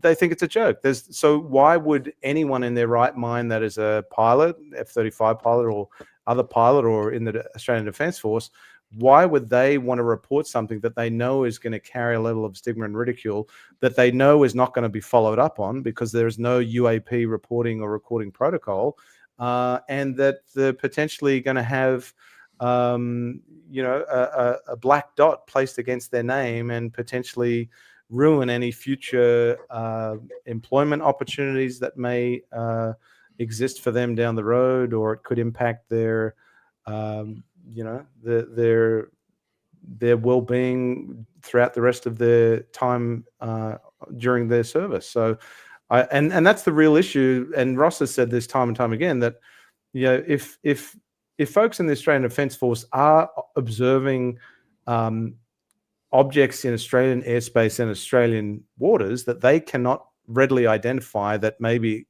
present anomalous characteristics, and that's not being reported, that's the real issue. That's the national security threat, because we don't know what the intent is behind what it is that they're observing. If it is truly anomalous, well, that's an issue. We don't know what it's doing there, why it's there, what its intent is. And if it is foreign adversarial, like a China, then that's equally concerning as well, and would get taxpayers up in arms, knowing that the Australian Department of Defence is doing absolutely nothing about incursions by a foreign adversary operating with impunity in Australian airspace and Australian waters.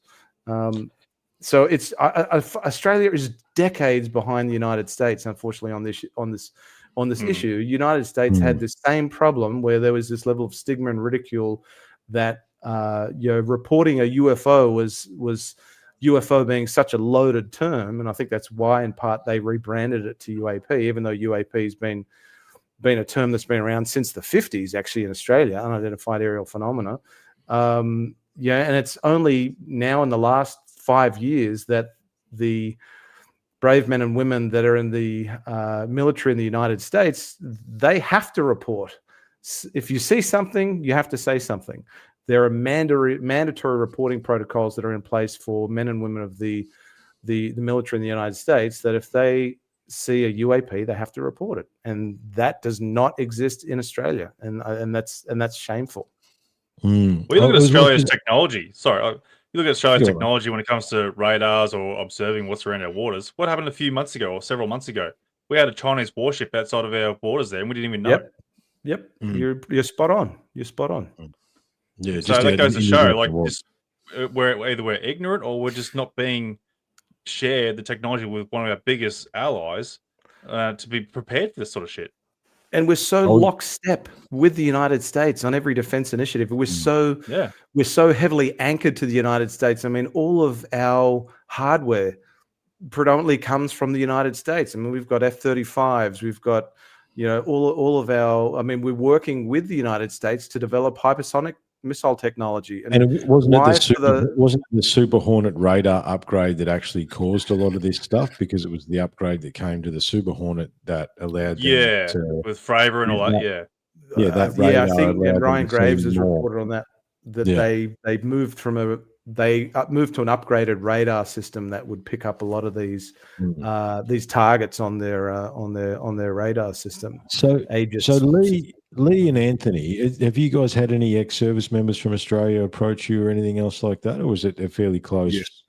Yes. I've had a couple, but they've said they don't want to go on. They won't go on camera. I had one woman that told me, but when I said to her, "Can you back?" and I verified that she was who she said she was, and I said to her, "Would you tell me this story on camera?" No chance. I won't even tell my husband he's on his way home in about 10 minutes. And it was like, well, you can't force people.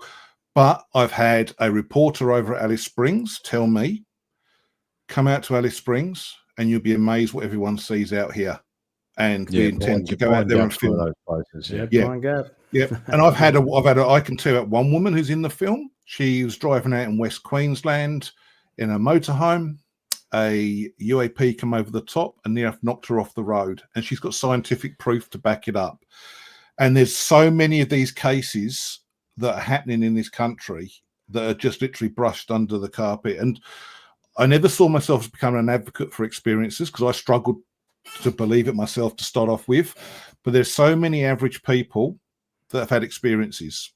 You'd be amazed the amount of just normal people who have never been into this subject who will send me a message saying, I've got a story to tell. I've got 4 people next week lined up for Zoom calls. I want to tell you my story. Wow.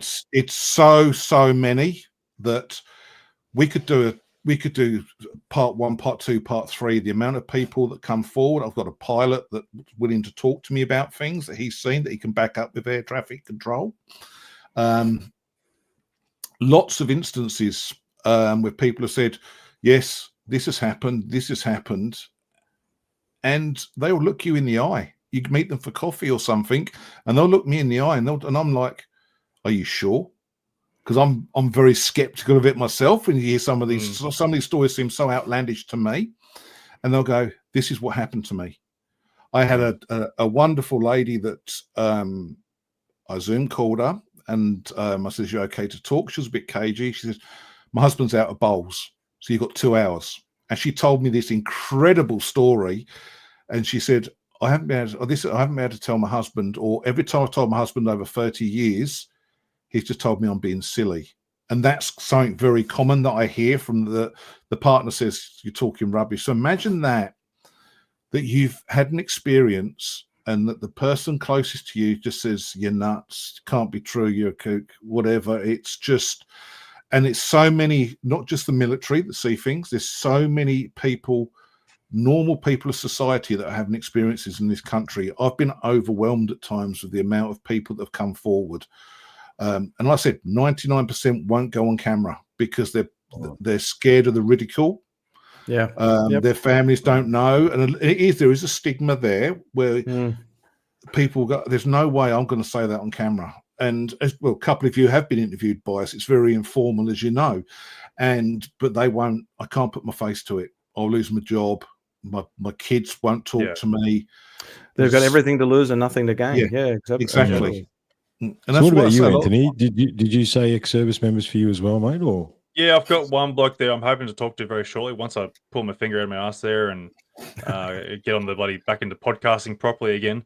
But at the moment, I've got this little ankle biter, a little rat bag of a thing that just won't leave me alone. So I don't get much time to myself there to go on, get back on here and do much of these things there. And plus between work and the new job, the roster's shit. So by the time I get back from that, so I'm hoping to get back into it. And he claims like he's got ex-military, he's got a lot of big backgrounds behind him, and he's got a lot of things to go through there. So I'm hoping to get him on there at some point there and sort of really hope, and I really do hope he is genuine as much as he says he is. And yeah, looking forward to going, diving down deep with him there and seeing what he's got to inform us with. So that's going to be good. Well, what was interesting was just at Card World, the Australian UFO Festival, and we all had folks from the audience come up to us and have a chat after our respective sessions. But I was amazed that there were former servicemen and women in attendance, and a few people came up to me after my presentation that were former RAF, former Royal Australian Air Force, former Defence Force, and shared with me some of their stories about stigma and fear of reporting and in their era, which was decades ago, when in the 60s and 70s, when they were in service. So it was fascinating to hear from those people firsthand that lived and breathed it all those many, many years ago, when there was more of an effort back in the 50s, 60s, 70s, and 80s by the Royal Australian Air Force and the Australian Department of Defence to take the topic of UAP UFO seriously than there is today, because they had reporting, protocols, and they actually it was part of the Royal Australian Air Force's remit to investigate UAS, unusual aerial sightings, which is what they called it all those decades ago. It's interesting. So, gents, sorry, mate. You're right. So, yeah, just got one quick question here through the chats here, which we didn't get to. So, Rebecca's asked the question when we were going through with the, that's a good one. The moon landings and whatnots. From Rebecca, there, have you guys heard James Fox's story about flying to the UK to speak to Aldrin about his experiences there? So, I haven't really seen anything about that.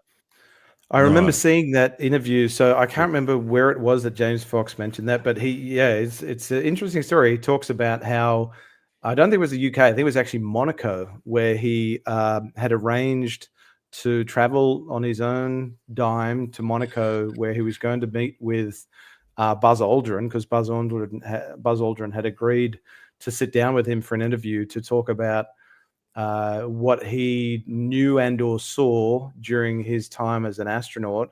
And at the last minute, he reneged. Aldrin said, "No, I'm not doing it." And so poor old James Fox went all that way on his own dime. Oh, that sounds familiar now.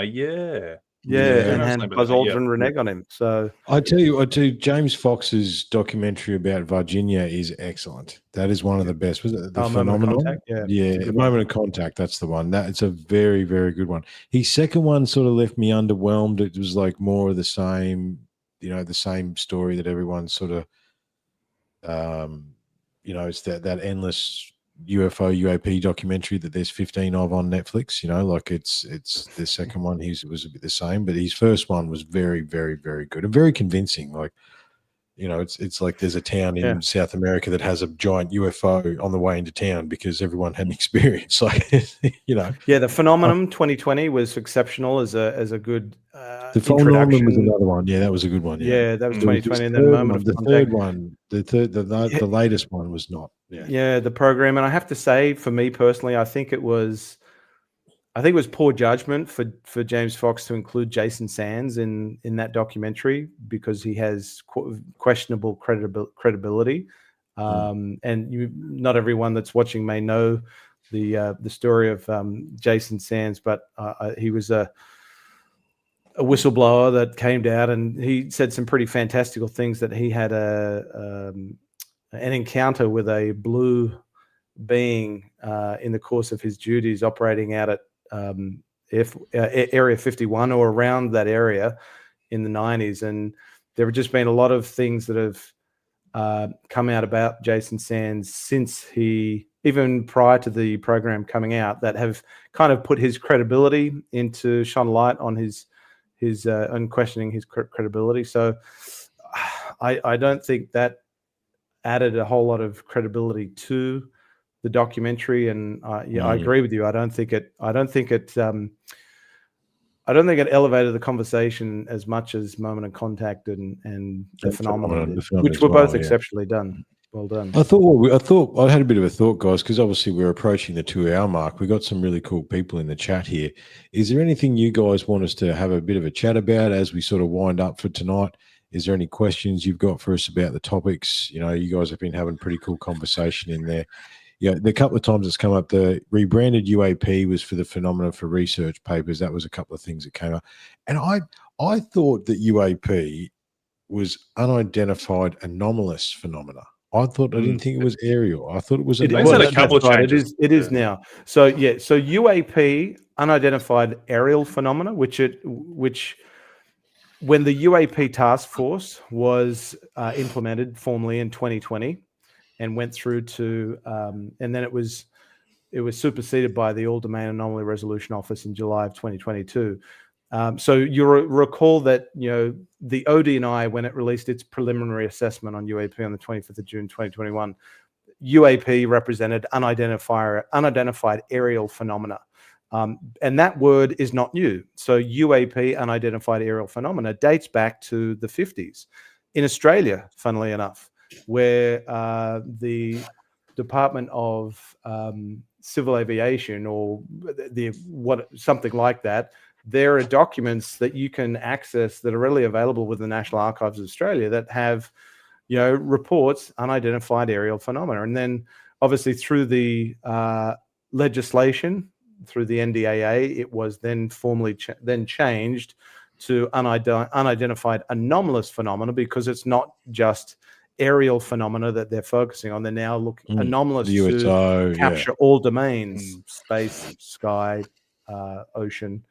And I think too that UFO carries such baggage with it. It's such a loaded word that I think so many people will just automatically go to the little green men picture in their mind when they hear UFO. That part of the effort was to remove some of that baggage that came with UFO and alleviate some of the stigma by reintroducing unidentified aerial phenomena, and now obviously moving to unidentified anomalous phenomena. So it certainly was a rebranding exercise. Well, Skywatcher was one that we had on our notes as well, but Gary Nolan spoke about that on the JRE, and he basically said Skywatcher didn't go dark. They had X amount of time they were doing their research, and now they're reviewing that research. So they haven't gone dark. But there was something else about that. Yeah, they're doing. They're in their analysis stage now. So, and I think I enjoyed the JRE with Gary Nolan. I heard a different side of him because I've listened to him a little bit. He gets snippets in documentaries and bits and pieces. I've read a couple of his papers, and he really you got a better understanding of him in that forum. And he's a proper scientist, right? He's trying to do the science. The reason he chases it is because it's anomalous, and he wants to figure out why and how and where and, you know, when and all that sort of stuff. He really wants to put the science behind it in order to move humanity forward, which is always a scary one. All these scientists that want to move humanity forward, they end up finding a tree, but you know.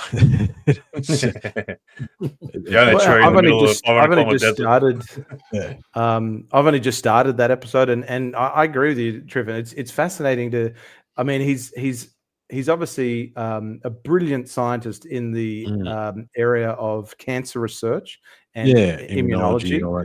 And so it's just fascinating to hear him talk about what his actual day job is and how he applies that kind of scientific rigor to the UAP topic, which I think is also largely driven by his own personal experience that he had as a child.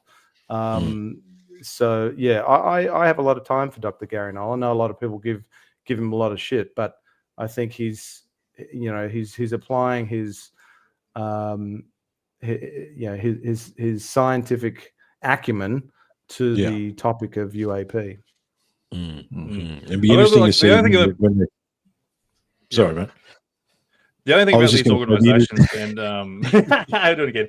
The only thing with the organizations is, like, we've had a lot of promises from in the past about these things. Like, they're going to dive deep into the research. Like, we had 2 Stars Academy. That's like, we had Lou Elizondo. Like, he was meant to be our main hitter. Like, he was our big honcho back in the day, and he was going to go and bring everything. Like, we're like, shit, yes, we've finally got someone who's been involved with the governments and such like that. He's the guy who's in the know.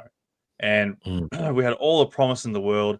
They even got given so they claim they got given some sort of metal there to go and study into and figure out what the hell that was. And where the hell did that go? What happened with that? That just another thing that just goes and blows up in the air and just disappears. It's like, what? The frustration of it all. And so then I think David Grush started making another organization. Well, he's working with Gary Nolan. They're working with Gary Nolan. No, there's a different one there. He was going to start some sort of organization for whistleblowers or something like some sort of group or something like that. I can't remember what it was called though. And then now we've got Jake Barber, and I'm going to be honest, this guy looks buzzed as I don't know what he's on, but that guy looks absolutely buzzed off his head. His eyes are like, holy shit, he's either an alien or he's on something. Anyway, now he started up an organization, or is involved in an organization to go and try and help bring forth disclosure and all sorts of stuff and evidence and whatnots. But I'm really hoping that we're not just going to be let down again like we have in the past. And look, Rebecca said Gary Nolan is a material scientist, so not virtuous. He's a capitalist. I get that. However, we need someone else to look at it, right? I think it's kept under the, if this technology, this science is hidden under a banner of government, dark, black sites, military contracts, that sort of thing. It needs to go somewhere else, to somebody else, to release the data. I mean, as Leigh's been saying all night, how do we get mum and dad at Woolworths to pay attention so we can actually get a groundswell? And, I think it was either Rebecca, it might have been Sarah said earlier in the evening, that the collective consciousness, I do think there's something behind that as well. There is a groundswell of collective consciousness that does want to know this and understand this. However, how do we bring it into the 3D world is interesting, and it needs... Unfortunately, to quote Madonna, we're material girls in a material world still. So we need someone to put some money into it to prove it right or wrong. This is the, this is how it needs to go. Yeah. It's definitely. I mean, as Avi Loeb says, he likes to kind of rephrase Carl Sagan's favorite quote that, extraordinary extraordinary claims require extraordinary evidence. Well, for Avi Loeb, it's extraordinary claims require extraordinary funding. So there's a lot of dollars that need to be put into the effort to undertake the research. I mean, Avi Loeb said at this congressional forum that was kind of partnered with the UAP Disclosure Fund that he would like to see $1 billion allocated for research into UAP scientific research, and that's no small chunk of change. But I think you can't do anything without dollars and philanthropy and funding if you're going to try and tackle the big questions that people want answers to on this topic. And that's why I think the Galileo project, a lot of people have different views on it, but I think what they're aspiring to achieve is should be applauded, and they do rely on philanthropy and donorship, and so you can't it takes money to do the research, and particularly if there is scientific equipment and development of new sensor systems and prototypes, it takes money to do it. Yeah, I mean, I'm glad you mentioned Avi Loeb. Avi Loeb, I'm doing it again. Yeah, we keep jumping on shit. I'm glad you brought that comment up. This is why I got. That's exactly where I'm going to. Yeah. So I'm glad you brought up Avi Loeb, because when we come to scientists and such like that, we look at Avi Loeb, and he made massive claims there a couple of years ago there with Oumuamua coming in with as an alien spaceship coming through and whatnot. And of course, the UFO community just jumped on that, going, "Hell yeah, we've got some guy who's a Harvard bloody scientist there, and all his degrees and whatnot. So he can't be wrong, surely. We've got to believe him."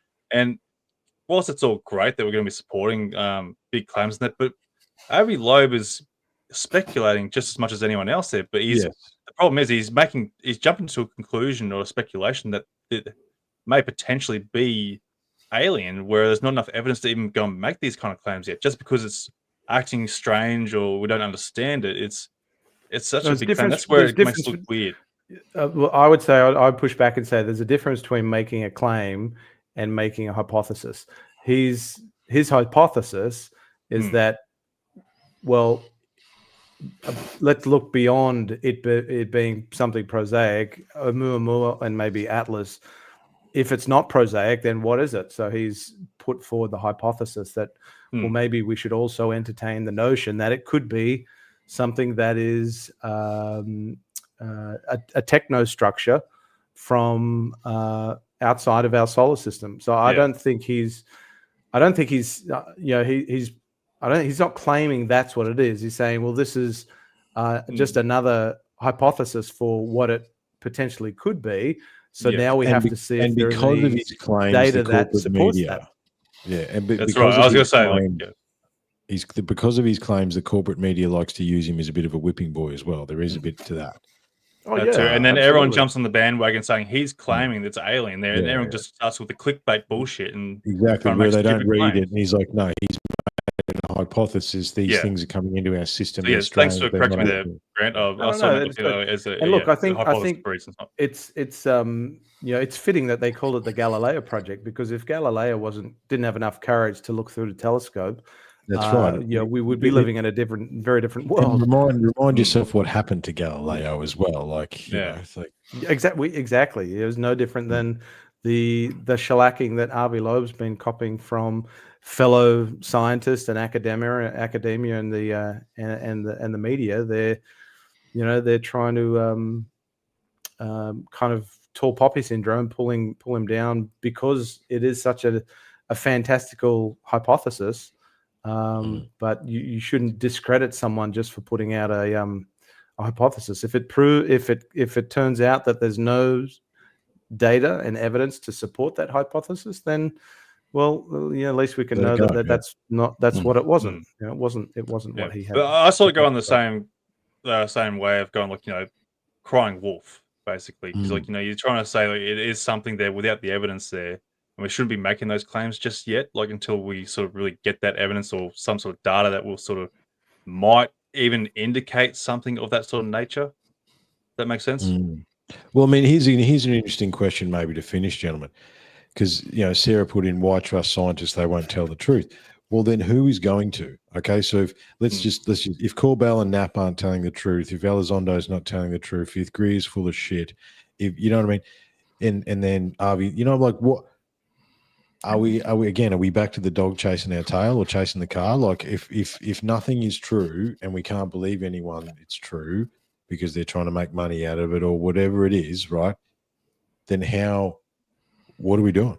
Like what would satisfy us to be true apart from what we said earlier, a multi-mothership event that lands on every capital garden on the planet, on every major country on the planet at once? Like, how would we even begin to believe like that? It keeps coming back. It's like, we can't trust scientists. We can't do that. It's, it's the spectrum that Loomis was talking about earlier, whereas everything is bullshit or nothing is bullshit, right? It's like the answer is probably somewhere in the shades of gray, as it always is. However, how do we do that? Like, how do we achieve that? I think we've got to listen to experiences more, literally, because the experiences are average people that have extraordinary experiences. Nothing to gain and everything to lose. They've got nothing to gain. And they're the people we should listen to first. And I think the community, the UFO community, UAP community, can sway society's thinking by listening to what these people have to say, so just dismissing them straight away. Some of them haven't seen craft in the sky, but they've seen. One person said to me, she was a young little girl and she saw 3 little aliens at the end of her bed, and the first thing that came out of my mouth was, well, that's a Stephen King horror film. And then she says to me, I knew when they were coming. These sort of stories are real, or there's an underlying truth to them. Obviously, I don't know if everyone's telling the truth or not, but there is an underlying theme through them. was going to say, you're getting an underlying correlation. You're seeing that in the data. Yeah, exactly. Yeah. And we've got to start taking these people seriously. And as I've said before, I was the first one that would get up and leave the room. Like, there's no way on earth. But then you speak to so many of these people who bravely come forward to speak to an unknown on the end of the internet, and their story is the same as someone they've never met before. And I think the community has to listen to these people more, so just writing them off. And society needs to do something more, because we're not going to get the truth from governments. That's not going to happen. I think we need to be honest that it's going to take years, and it's not going to be any of our lifetimes that we ever get any of the truth from governments. I think the work that people like Grant do is incredibly important to keep pushing the envelope to try and get the answers. And I think scientists have their place as well. But the younger generation, the TikTok generation, they want it now. Then if it's not in a 15-second snippet, you've lost them. So we've got to look at a way of doing something to help these people and make it accessible. Because when you look at some of these scientists, how old they are now, where's the next generation coming through? There's a changing of the guard that's happening. Yeah, absolutely. Yeah. So yeah, that's fair. So all the people I speak to on the podcast as well, like, you know, I speak to a lot of people who claim they can talk to beings and such like that, and it sounds fantastical. You know, it sounds a lot of like bullshit if you want to talk on a you know, from a common person's sense. Your average day person, like it sounds weird when you go, like, you talk to someone in your head, like you need to go to a psych ward. But I like to try and figure out myself, like, what the hell is going on if these people are telling the truth, because so many people are claiming around the world that they can do these things, and it's like they're the ones that really need to come forward, get their information. If they are genuine and legit and talking to these beings, they need to go and sit down or do whatever they need to do and talk to these beings. Go, how can we bring this forward with you guys and collaborate together to go on, you know, in a disclosure kind of way where people will believe them. Like these are meant to be intelligent beings that are way smarter than us. Sure, they have a way that can bring us together in the public's form. Like there's got to be some sort of way, instead of like going, I can talk to beings there, but I'm not going to go and work with you because you're full of shit. But I was like, well, you're full of shit because you can talk to beings. So like, where do we go with that? Like it's hard to sort of get a grasp on who's telling the truth and who's not. And like people are seeing things all the way around the world and whatnot. People don't know each other for a bar of soap, like go in America or the UK or Australia, and like they're all having similar encounters. So at least one of these people are not bullshitting. No. So like, where do you go with that sort of thing? Like on a public sense? Yeah, I mean, I feel for the experience. I'm not experienced myself, but I feel for those that are experiencers, because, like you've discovered, Leigh, you know, they've got nothing to gain and everything to lose, and it's like now it's safe for us to have the conversation about the UAP topic. Still, the nuts and bolts.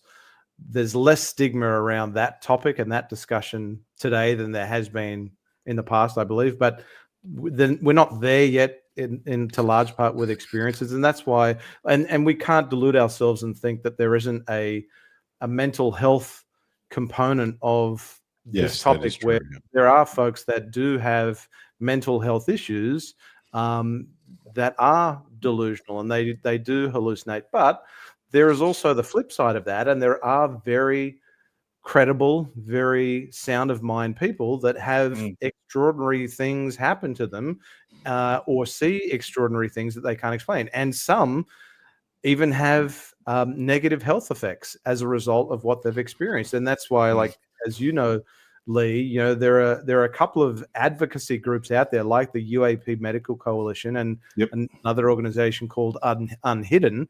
And Unhidden has actually just released, only in the last week, a white paper, a literature review document, about a 50-page document on the health effects associated with UAP, and looking at a case history of people that have had close encounters with UAP, and it has led to negative physiological and or psychological effects. And that conversation is one that has never been comfortable for, I think, the mainstream media to have. There were very few that were comfortable to have it. John Mack is one that kind of pioneered the conversation early on, and now you have others like Unhidden and UAP Medical Coalition that are advocating for the care and mental health of people that do experience trauma as a result of their experience with UAP.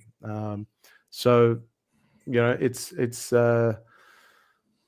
I think what we were saying in Cardwell was if there is this, the day the earth stood still moment, then that would kind of bring some automatic and instantaneous level of validation to experiences over the globe. It's a told you so moment kind of thing. If that were to happen, I think there is just such a level of, for us, frustration with this concept of there being a controlled disclosure, as opposed to what we all want, which is a catastrophic disclosure. We want the answers now. We don't have to wait another 5-10 years or when we're on our deathbed to know what's been hidden from us for decades. So I don't know what the answer is. It's a source of certainly ongoing frustration for all four of us and everyone else. Yeah. Yeah, it's a round and round we go question. It's something that we like discussing, but we don't have a real answer to it. And there's so many places. Diana Pasolka, there's some interesting names that are coming through the chats there, and it comes back to what do we actually know? Like I love playing with thoughts, and I love being open to postulation and that sort of stuff. However, what do we actually know, and how? And I suppose one of the things we saw in Cardwell experience is that we are inside a bubble, right? Because we're in the topics, because we have our shows, because we do our platforms, because we do our research, we're in a multi-layered bubble where everybody around us would be totally cool if the aliens came. Right, totally cool if they rocked up on the front lawn at Canberra. However, and again, that we have to make reference to power and control, and what we observed in the last 5 years, that how many people will still walk lockstep and are very entrenched and very attached to the system and the ideas of the system and how it's been built and what it actually looks like. And it would be very disruptive. However, unfortunately, one of these conversations that we keep going around with, it's like, do the aliens come, or do we get World War III because they don't want us to tell the truth? Like, you know what I mean? Like it's a hard one, and I don't really have. They won't land at Canberra. Canberra's too stupid. Look, they probably would avoid Canberra actually. And I don't think there'll ever be a time that anyone is ready for disclosure. It's like saying, I've got to get fit before I start going to the gym.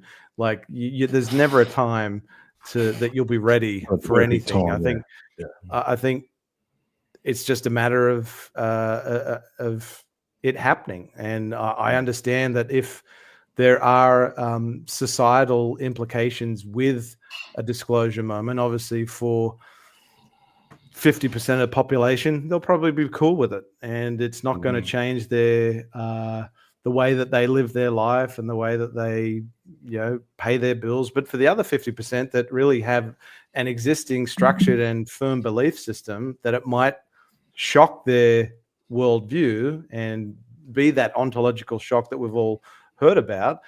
That's the argument that we've heard time and time again, that it has to be this controlled disclosure so that there's this gradual assimilation and acceptance of this being our new reality, that NHI are real, they've been here for a long time, so that we don't have financial markets crash across the globe. We don't have uprising and revolts. I mean, I don't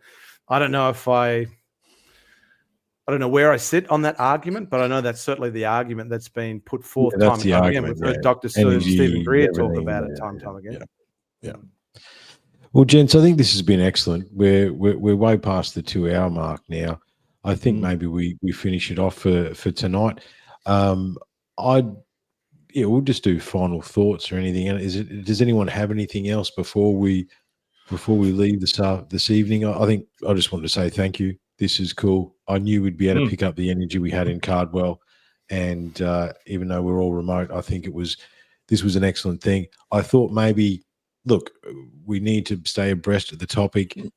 Maybe once the chaos dies down of the next hearing, we actually come back on, right? So maybe with the hearing, we deal with whatever comes out of the hearing, because there'll be, you know what I mean? There's the hearing, and then there's the crap that comes out of it, where maybe we have a week or so or two after the hearing, maybe we get together again and discuss what was shared, if anything, and because that could be a cool discussion. But again, I think we wait, right? Let's not be part of that. Hey, the hearing was yesterday. Let's get on the get to the hearing. Let's have a think about it. Let's see what's come out of it, and then let's have a look. And I think that'd be. I was having a show the other night. We were supposed to do the UFO files, but it ended up in this existential, crazy discussion about all sorts of stuff. And I think we come back to what we were saying earlier. What I see here tonight, and thanks for Loomis coming in, because we'll send the files to Loomis as well, Anthony. And we're all genuine. We're not jumping to conclusion. We're all open to evidence, to dismiss our things that we think or believe. And I think this is very cool. And we will ultimately, I think we just stay the course, boys. We will win, because we are still remaining genuine. We're not doing the hashtag trust me, bro stuff. I just really appreciate that. I appreciate tonight, and thanks very much, gentlemen. So what about you, Lee? Your final thoughts, mate? Oh, it's been great. It's been a lot of fun. It's really good to catch back up again and to do this and to hear the different perspectives. Can't wait to do it again. I'll come down to the studio next time. Yeah, I was going to say that we could have Lee. Lee could be sitting right here actually next time, where we could bring via the pie shop. Yeah, Next time I get up north, I'll definitely hit you guys up, and we can do an in studio sit down. But no, it was please do, yeah. Absolutely, it was great to obviously be with you guys in person in Cardwell, and great to be obviously connected with you again. And so thank you, obviously, Triffon, for inviting us back on, and thank you, Anthony, too, because not many of your viewers may know, or even you guys, Triffon and Lee, that I was fortunate enough to tag along with Anthony and his crew to go on site to the Tully Nest incident. I was dragged in a different direction. It's my only regret from Cardwell. He's like, "Do you want to come? We might be going." You should have said yes. Oh, it was it was so very cool. And I had to drive back to Cairns, so we had the good fortune of sitting down with Shane Panisi in his home after we'd spent a while on site, and I had to drive back to Cairns. But Anthony, you and your crew stayed for a bit longer, and it would be great to watch that conversation again, because I think Shane was generous enough for you guys to record that conversation. Yeah. So it'd be very cool to see that again. Yeah, definitely keep an eye out. They'll be coming out sometime in the next few weeks, hopefully. So yeah, cool. Just trying to get my head around it time wise. But yeah, no, it's awesome. Guys, look, thank you so much, guys, for coming on. It's absolutely great menus again, and definitely was a lot of fun up in Cardwell there. And look, it's just been a really great conversation tonight. And I'm sorry that I sounded probably like a bit of a negative Nancy on the whole thing there. I'm just sharing like a lot of frustration with that, governments and then people being bullshit artists and shit like. And I just want people to be found genuine in what they're experiencing, And I'm like, so I'm probably sounding like very frustrated and negative on the whole topic there, but that's why you're here, mate. It's all right. I know. It's all good, mate. But look, because there is so much we don't understand it, and I'm trying to work out in my own head here, as we all are. There's a spiritual aspect to things. There's there's a lot of misidentifications there. There's a lot psychological aspect to things where people, I won't go to it, but anyway, you know what I'm getting at. There's so many different aspects there. I will be. Yeah, I will. But your frustration keeps you grounded too, because if you accept everything you believe, you just can lose it very quickly. Yeah. There's Anthony's new nickname, Scully. There you go, Scully. There's Anthony's new nickname. We love it. That's thanks, fantastic. Sarah. Yeah, there you go, Scully. That's it. That's going to stick. I'm going to make sure. Dear. Question everything. You got to question everything. No, That's you do it. absolutely. Yeah, I think the thing is, yeah, absolutely. It's and look, I knew this would be good. That's why I wanted it to get us back together, boys. So look, thank you very much. Thank you. And yeah, I'll get in touch with you, Leigh. Well, I want to have you to have a talk about the paranormal stuff as well because I'm very curious Pleasure. about that. Pleasure.